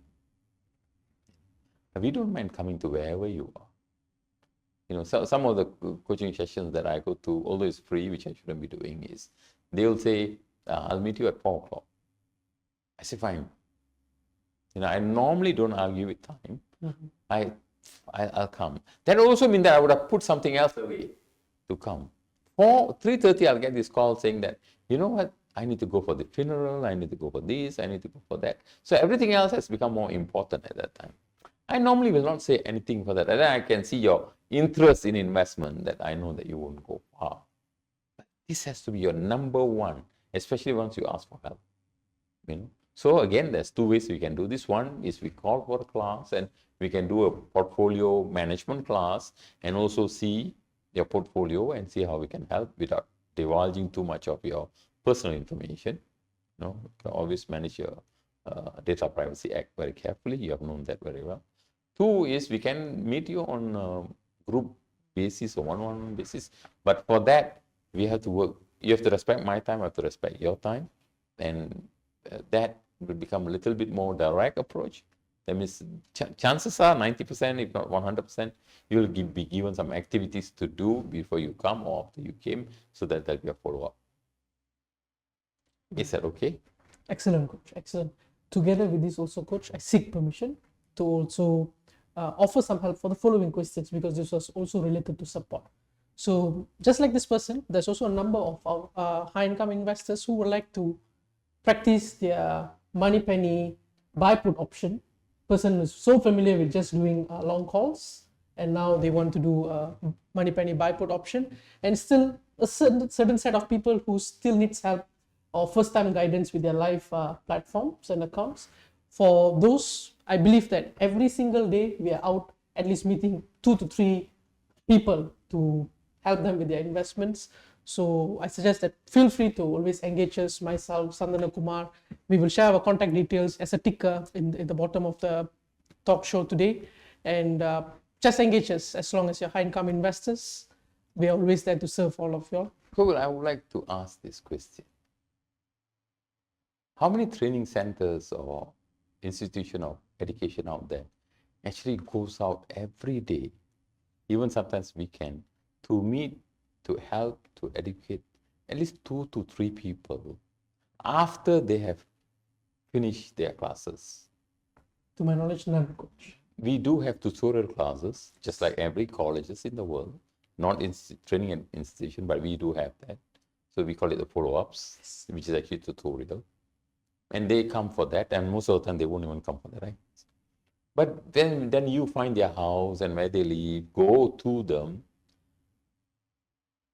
The point I'm trying to say, this is why I say the coachability has to be there, the willingness. So when we go, and all this are not paid for.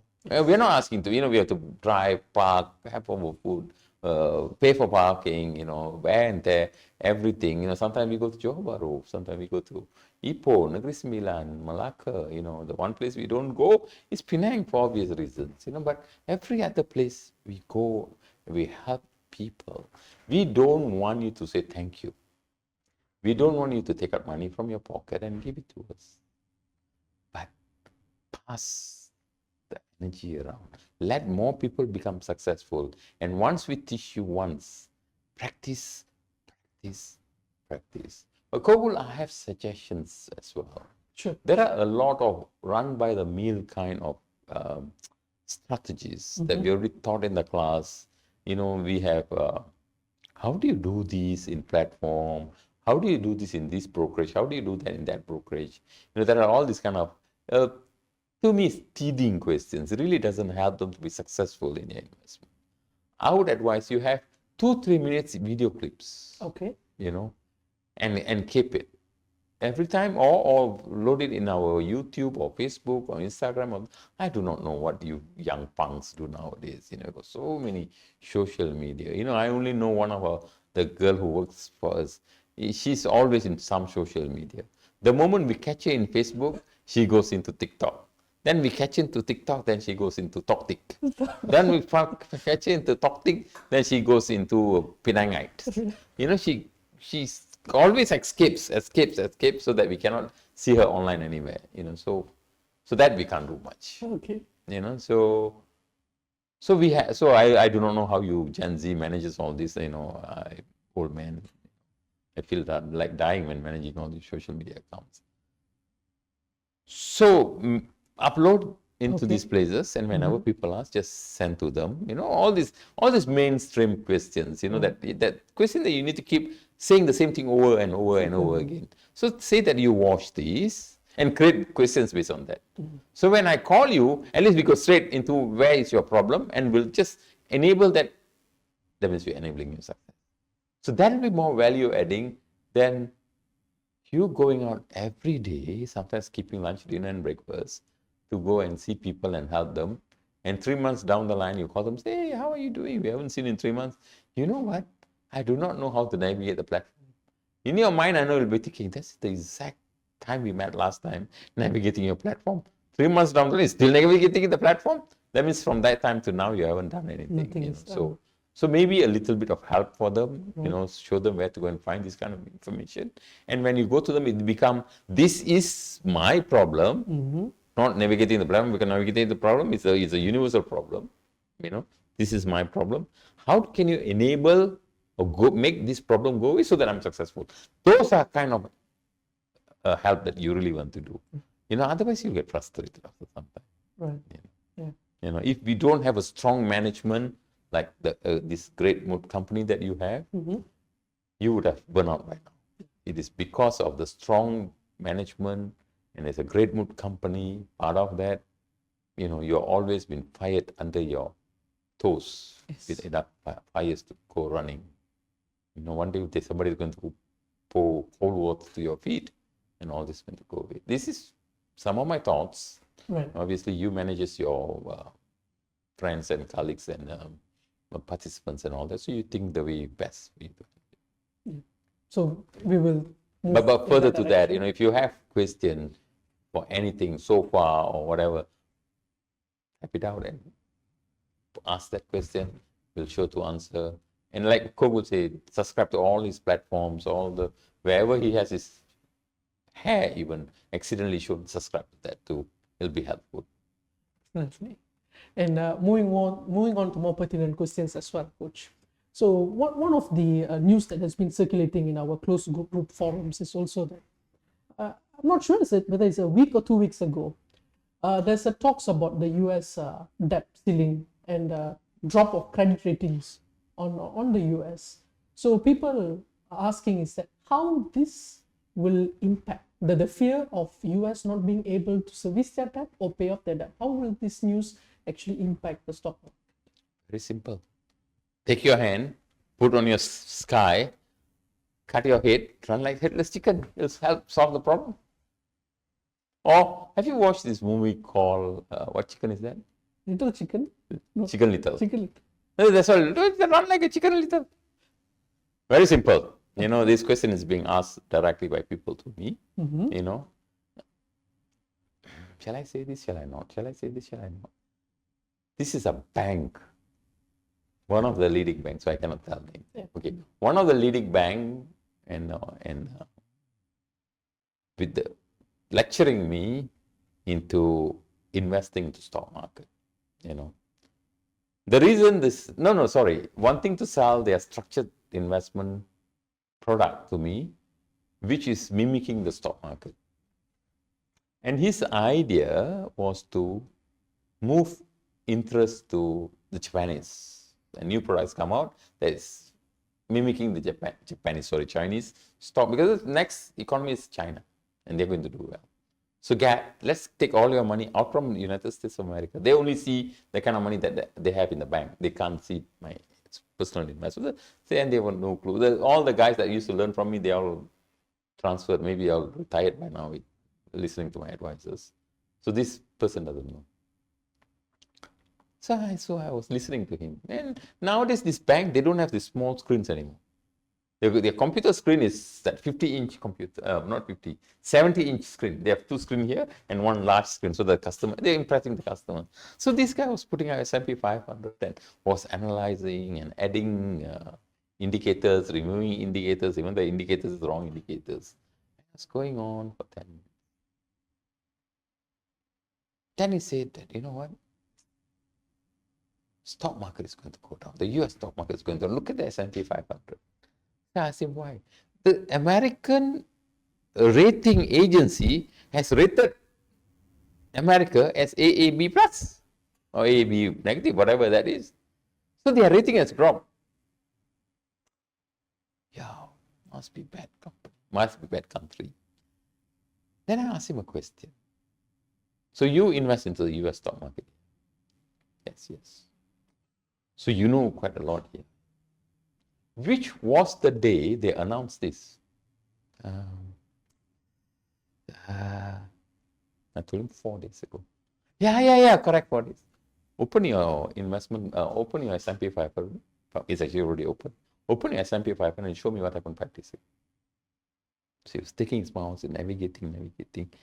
I think this is the day. I say, yeah, see, write down, you'll see the date. Yeah, that's the date. How much has it gone down, boy? Not even 1%. So the day it was announced that the credit rating has dropped for American, the stock market didn't even bother. The next day it went back up again. So my answer to him was, sir, with all due respect, you working for such a great bank, I'm an old man going to die tomorrow, what do I know? But shouldn't you be investing into business and not stock market? Yeah, my boss always say that, from Hong Kong. Oh, why are you trying to sell me this product? So I guess my answer is the same, A business spends more than a stock market, So where do you think McDonald's is operating? All around the world. But where are they listed? US stock market. US. That doesn't mean that they only depend on the US market. That doesn't mean that they're depending on US credit rating. So they're depending on where most of their businesses are. Most of the international businesses in the US has moved their major consumer to be distributed around the world. That's powerful companies. So when US go in recession, do you think India will go in recession? India will be laughing, thanks, serve you right, because now you have money coming to me. So this is going up. So answering the recession question, why bother look at the business? If countries go through recession, so what? Malaysia goes through, Malaysian stock market hasn't gone up in years. Are we not still making money? You think the business of Maxis has died? No. Bumi Armada has died? TNB has died? No, the shareholders keep making money. So look at the fundamentals. Invest into good businesses, not stock market. So all this recession, all this question that you're trying to ask goes away. Yeah. So that is how I respond to the credit rating issue. Yeah, definitely they have a problem. The next time they want to go and borrow money, they will have a problem. When US want to go and borrow money, they're going to have a problem because their AAA has dropped to AAB, whatever, plus or minus. But let me ask you this question. Where is US going to borrow? Who is US going to borrow money from? Themselves. China, maybe. A collection of syndicated loans, maybe. Well, let's say these people say, you know what, you are AAAB, we are not going to give you money. What do you think they're going to do? What do you think they're going to do? There's a very nice word, I love this. QE, quantitative easing. Really own that money. Yeah, you create more debts, you push the problem to tomorrow. Then we can be AAC maybe. So all these rating agencies has created a nomenclature, a system of rating themselves against a policy that they created for themselves. It's time we change the policy as well. The policy need changing. European Union has come together. ASEAN is coming together. The TPPE, the trans whatever, what do you call that? The reciprocal agreement has changed the way all this is working. The globalization of businesses has impacted all these loan-taking protocols, you know. So we cannot rate the world the same way we did 50 years ago. It doesn't help. 2, 3. I remember many years ago, maybe 4 years ago, Malaysia was rated BBB negative or BBBC, about 2. And then the Malaysian government offered an explanation that requested an explanation why the rating agency, RAM, wanted to do this. And RAM said, because of this. Then Malaysian government said, no, that is, your assumption is wrong. Assumption wrong. Let me give you fresh data. Then give fresh data. And then 3 months down the line, they came back and said, you know what, we are not changing anything. 3 months ago, you wanted to change based on data that's given. Now, new data has come just in 3 months.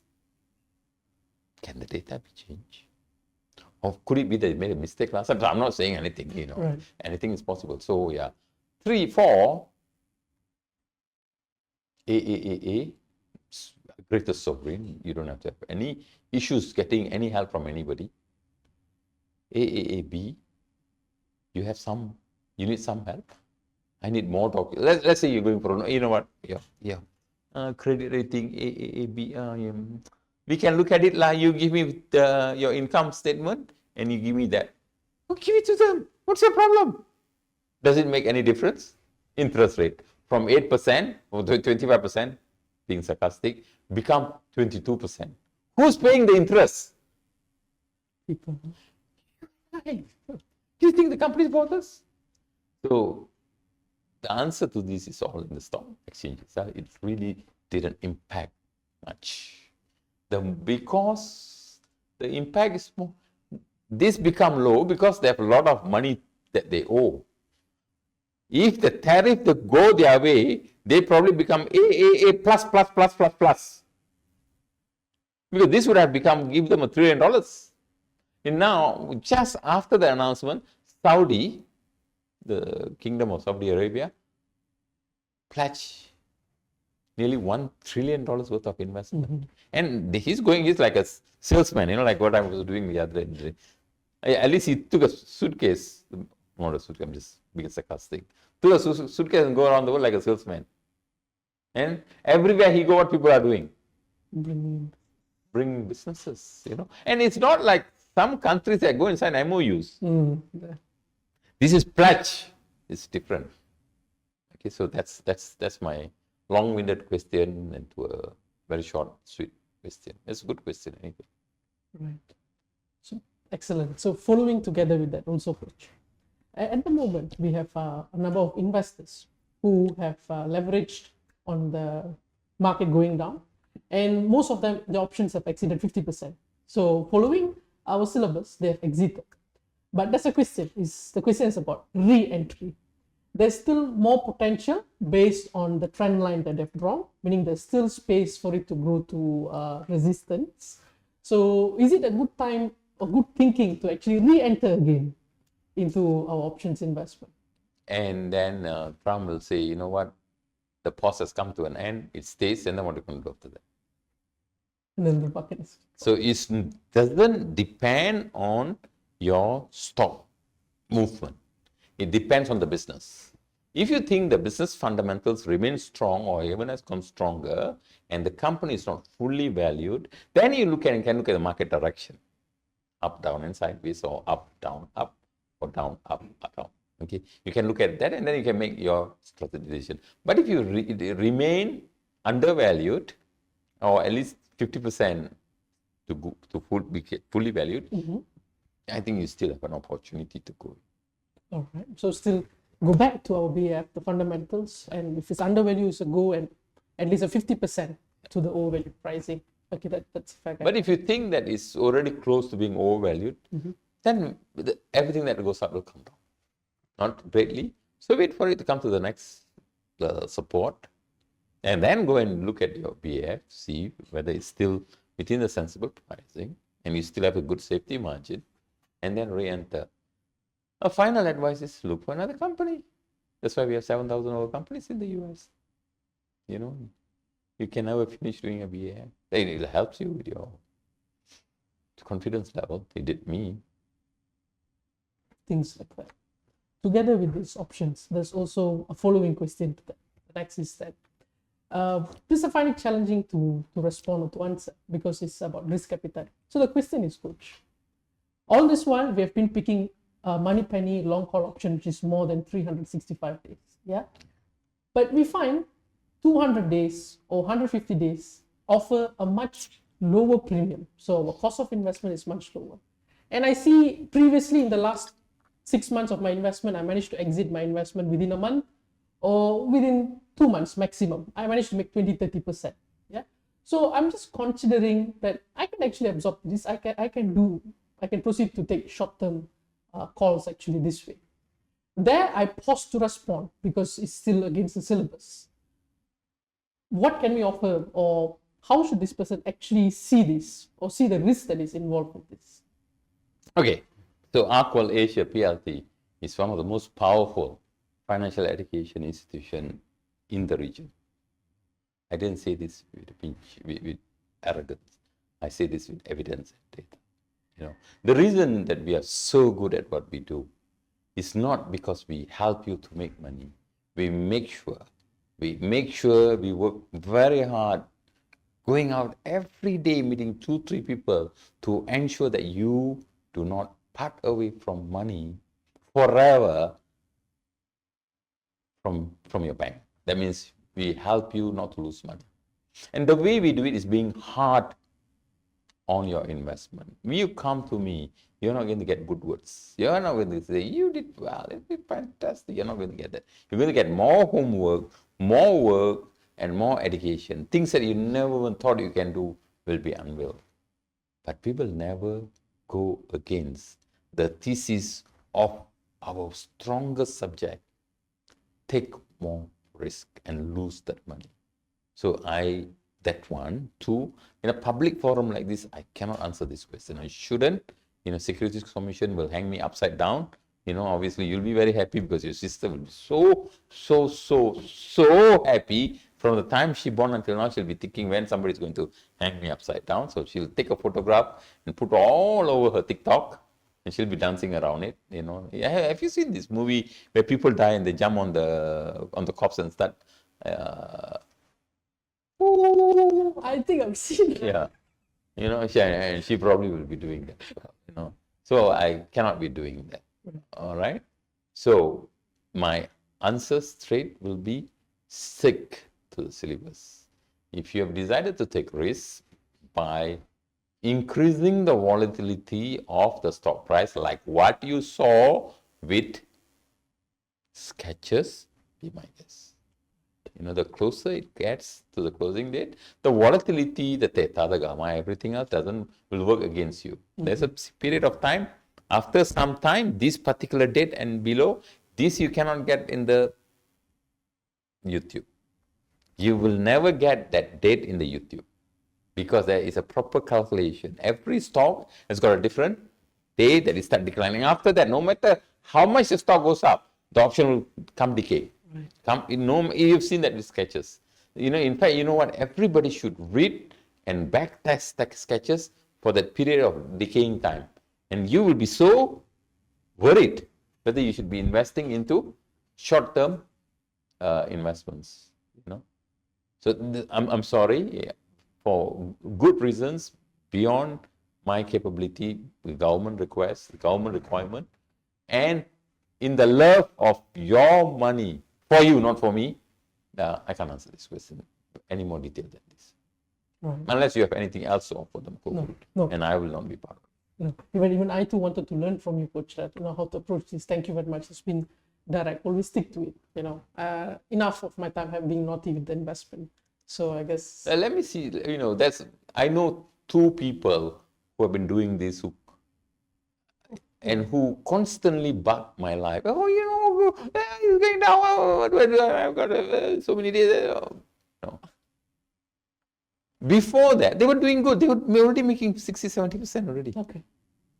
So my question to them, of course, I tell them what to do immediately. Okay, stop crying. Stop being a crybaby. First of all, you shouldn't have done. Now you're done, and it's going against you. Now your papa, your mama, your grandma, your grandfather all start screaming. And of course, they'll be cursing me as well because I'm the guy who taught you. Because you won't say that he didn't teach me this. I just learned from YouTube, by the way. And then you come to me. But of course, I say for all these people, of course, we can, but we'll not do this continuously to everyone.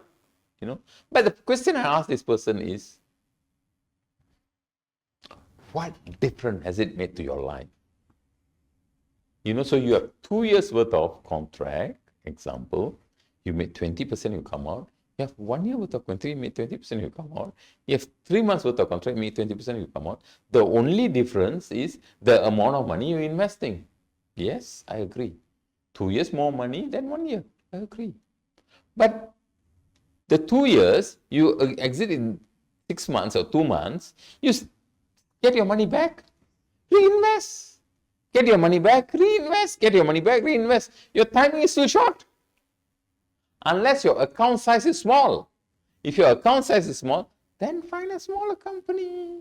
That is even better because now you will be working for yourself, finding the right company, doing a BF, rather than taking chances. And assuming it's going to be one of the strong company like Skechers who sell shoes. I was in this country that I was in, and in the morning, I was going to the gym and I was seeing some people running around from my hotel room. There's a park. I was thinking, shall I go to the gym or shall I just run around in my room with the music and do my cardio? Shall I go and run in the park? From there, I was seeing one 60-year-old lady, salute her, was running. I was looking at her shoes, sneakers. Everybody's using sneakers. But the stock, what the price is? The price is good. Well, the stock price is sliding sideways and sliding down. But due to the volatility, it's becoming zero value. So when you short, when the time frame is short, the volatility is high. Works against you, I should be saying. If I say high, then you'll be thinking high, low. So it'll be working against you. So let's not do that. Okay. In fact, when it comes to shorter time frames, the drop will be so much that no matter what you do, even though the stock price goes by 100%, your option will start go decay against you. So I would highly encourage not to do that. Is your syllabus calling for a minimum 1 year or 2 years? A minimum on 1 year. So 1 year? Preferably 2 years. Yes. So, okay, if your syllabus calls for 1 year, 1 year is still there. You can still use 1 year. If 2 years is too much, use 1 year. It's in the syllabus. Yes. Okay, that's fine. 365. Okay.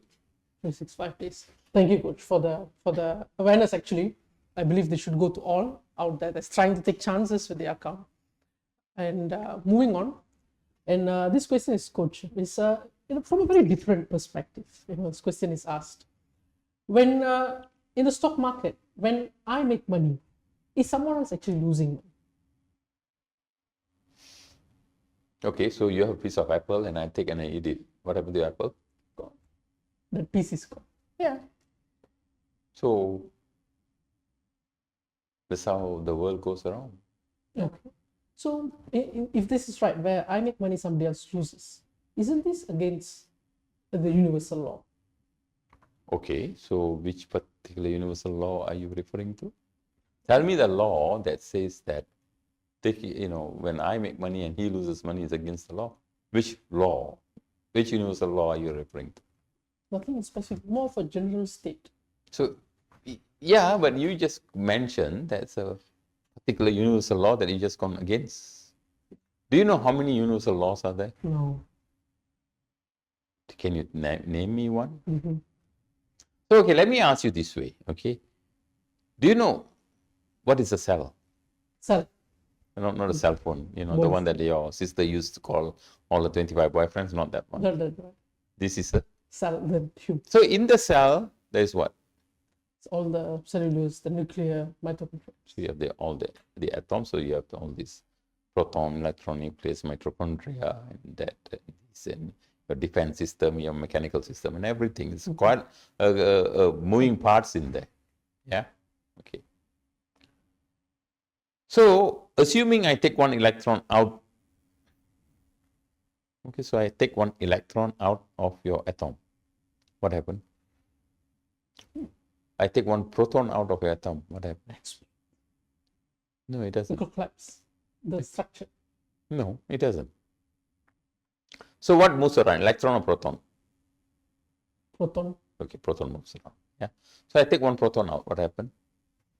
Finds another proton. Another proton comes in. Replacement. It always replaces. This is universal law. You take one electron out, it's a nuclear explosion. You take one proton out because it's the only one is moving. Another one comes in. So you have this much of money. We take the money out of you. What have you now learned? What have you now experienced? The learning. The reason I lost this money is because I didn't do this right. You know what? I trusted 𝗏 sister. I should never trust her in my life anymore. That person from Penang, I should stay away from her. So isn't this all not part of learning? So in order for, who else can give you this learning? Can you go to University Utara Malaysia and learn from about Penang? No. No. Life education doesn't come. So, but for those who are making money, how do they make money? By fluke? No. No. Plan. By laboring into the correct knowledge. So for us, it meaning many man hours or women hours or person hours of hard work analyzing a particular company from multifaceted, multi-dimensional analysis is done before a decision is being made intelligently or educatedly, that too not by you, by the very system that you fit in data. So that's how a number, entry, exit, and everything else is being calculated. Not that you want it. Sometimes you like that particular company, for example, Penang and Apple company, So that you still want the rotten half-white apple.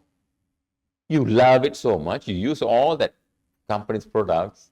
But when you do a BAF, it says that, it's not worthy of an investment. Do you still want to go ahead and do it? No. So for those who doesn't do it, serve you right. Should they not be losing money? The only reason you come for investment is because of what? Because you want to make... You want to make money. So if you do not have the knowledge, the ability, and the technical know-how of how to do that, I have a suggestion for you. Okay? And the suggestion would be, you pick up your phone now and call 𝗏 or myself, and we will part that knowledge with you. So when we take that knowledge and give it to you, universal law-wise, I've already lost something as well. I'm giving you something as well. The philanthropists works in the same. They had this much of money, they take away and give something, they lose money. The universal law also says that manage your health very well. I'm not a very healthy guy by the size of me. I'm not saying from medical perspective. From the size of me, I'm not a very healthy guy myself. Am I not against the universal law? There's a universal law called the law of attraction, vibration and attraction. This is where this falls into, by the way. So when something is attracted, that's why I bring the example of a proton. So that when something is attracted into, something has to give in, something has to come. So the world has got a finite number of energies at any time. When I say energies, I'm not talking about all these energies you're talking in your mind science, in your new age movement and all that. When I eat this, I get what? Energy, right? When I drink water, I get what? Energy to carry this. I'm talking about that energy, by the way. So the world has got finite amount of energy at any one time. It cannot go more, it cannot go less. Same, the world, trust me on this, the world has got enough finite amount of value that is converted into money. Yes? The notes may be more or less, but the value is the same. You can't increase this value. It's always the same. So it just rotates. In fact, it's good to rotate the money once in a while. Increases the world economy, increases the Malaysian economy. Keep in your bank, it doesn't help anything. It doesn't even help you. You know, so let's say I have $10 billion in my account. You know, I'm not going to spend, I'm not going to spend, I'm not going to spend because my son needs to grow up and I need to give it to him. I need to get him married off to the billionaire of the world. I need to have, you know, marriage in the moon, honeymoon in Mars and all that. And tomorrow I die. You know, so yeah. So, thank you for all this valuable insights, Coach, actually. And we have actually exhausted most of the questions that so you do exhaust questions too. Once in a while, yes. I would like to ask, Coach, is there anything that you want to share with us, fellow investors or investors to be for the current state or even for the upcoming times?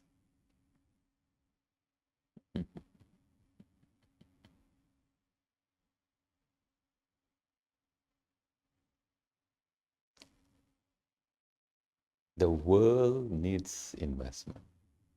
There's going to be a time not too far from now, and this is not a prophecy, that people will have to work extra hard to earn money. When artificial intelligence becomes mature,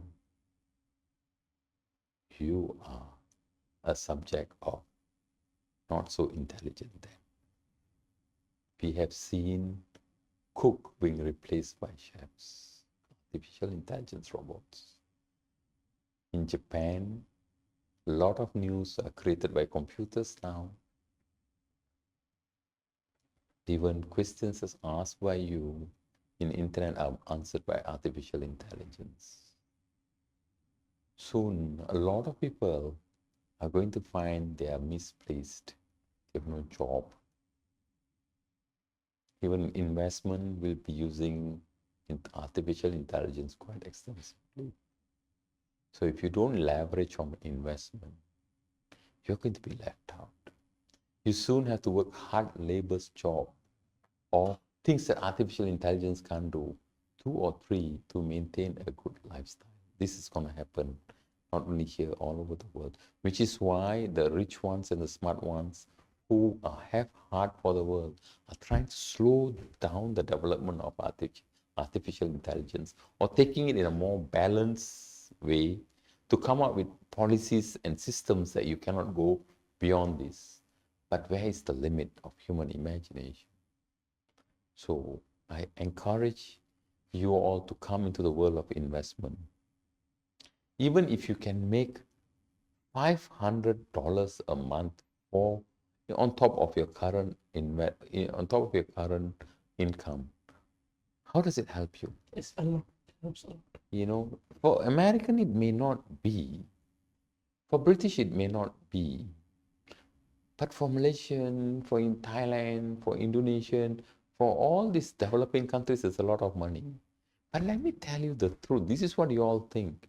I cross no countries. No countries have not crossed, sorry. And we are better than American. We are better than the British. Our money stretch further. They live from credit card to credit card. We live from debit card to debit card. Cash card to cash card. The cash cards. So investment is a way out for any of you to come out of the debacle that you're all going to face. So your children need to learn financial literacy now, which is a module I'm working on. In fact, we are coming out with a module that no schools in Malaysia have used, or no schools in Southeast Asia have used. Yeah. So get into investment, active investment. You spend, how long should somebody spend, Goku? 30 minutes a day. Let's say you spend 2 hours a week on learning about investment, reading about investment, talking to people, talking about the smart people, talking about Mr. Buffett, talking with Mr. Buffett's family. Compared to you working another 4 hours every day driving Grab, which one do you think will go further? Investment. Let's say you after work you go and ride a Grab. I kid you not, you will have backache issues, you will have stomach issues. But when you do this, You spend 30 minutes a day, even an hour a day. After that time that you allocate to watch your serial, Korean soap opera, you can use it for this and then go back with your family. Be with your family. Your relationship with your family becomes better. Your health improves tremendously. When everybody in your house is so loving, that environment is so dynamic. When even you are sick, your mom will come baby, what is this? Come, take a soup with me.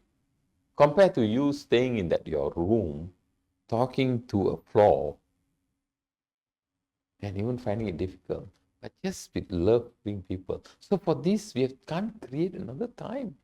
So compress the time. Slowly from 2 hours become 3 hours, from 3 hours become 4 hours. Reduce your work time. If you do this continuously to 5 to 7 years, you can replace your boss with you. And this is the call I'm making. Fire your bosses. Start working on it. Start working on a 7 years each. 7, by the way, 7 is like this, isn't it? So 7 years each. Or some people say 7 is like this. Some people 7 is like this. Some people say 7 is like this. 7 years each. You know what is a 7 years each? By the end of 7 years, you'll be so itchy. You're so itchy that you want to take your Mont Blanc. And you want to take a Mont Blanc and an expensive 90 GSM paper. And as in the paper, it will be shadows of or marks of conqueror, one of the most expensive paper. And you want to write with your cursive handwriting, I quit, boss, 3 exclamation marks. Put into a conqueror, yellow color or cream color envelope. With all my love for my boss, leave it in your boss desk. No email, nothing. And go home, spend the time with your wife. That is the day well spent. A Mont Blanc ink worth of wasting. A Conqueror paper worth of buying. A Conqueror envelope worth of buying. Make sure it's 90 GSM. It's quite nice to hold. And you can't even fold it properly. You have to just fold just a little bit only. When you open, put a seal if you want it on top of it. I seal my faith with this particular paper. And if you think this is a joke, it's possible. I've known people who have come to investment. After a few years, they go missing from my life. So during investment play day, they come. Say, why don't you come for any of our classes anymore? He said, if I were to continue to attend your classes, you have failed. It's true. I just made 2,000 last week, $2,000 last week.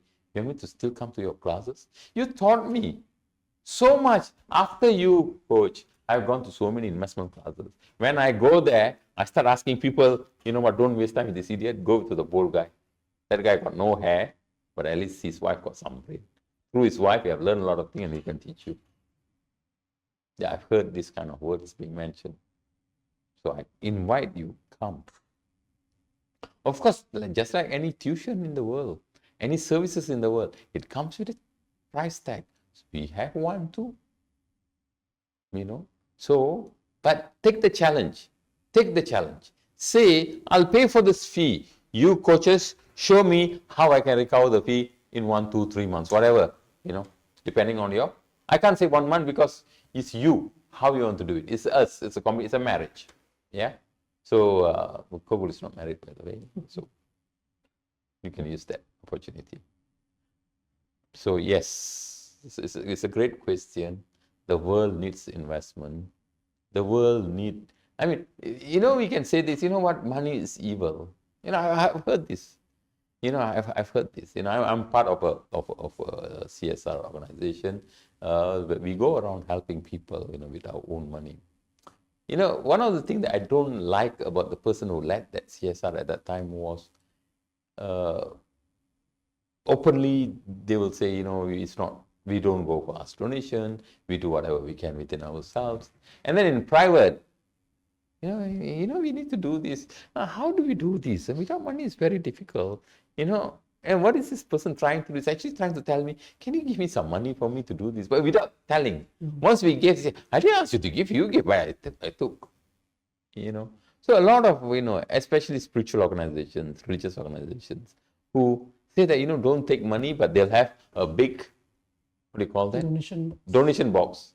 But they say, we don't accept money, but they'll have when we give it don't give it to me, put it in the donation box. I shouldn't touch money. But from the donation box, they can calculate that donation box they can use for eating and all that. So I'm a little bit different from that kind of thoughts here. And I'm more pragmatic. There's no religion in the world saying that you can only earn $20,000 a month or $2,000 a month or $2 million a month. I don't think there's a law that yet. Maybe one day everybody will become communist, then maybe at that time things will change. But until then, have a good life, earn, love your investment, don't love your money. Thank you. Thank you very much, Coach. Thank you very much for sharing your great mood with all of us. We feel charged and energized with that. Thanks for the love. Guys, thank you very much for staying with us, and keep connecting with us, and we will also keep connecting with you. Please follow, like, subscribe our YouTube, Instagram, Facebook, and TikTok channels for more and more pertinent information that can benefit not only you, your social circles, your family members, and everyone. Let's be successful together. Once again, thank you very much, Coach, for being part of this the Reach 4-Star Talk Show. And guys, we'll see you all next time. Thank you very much.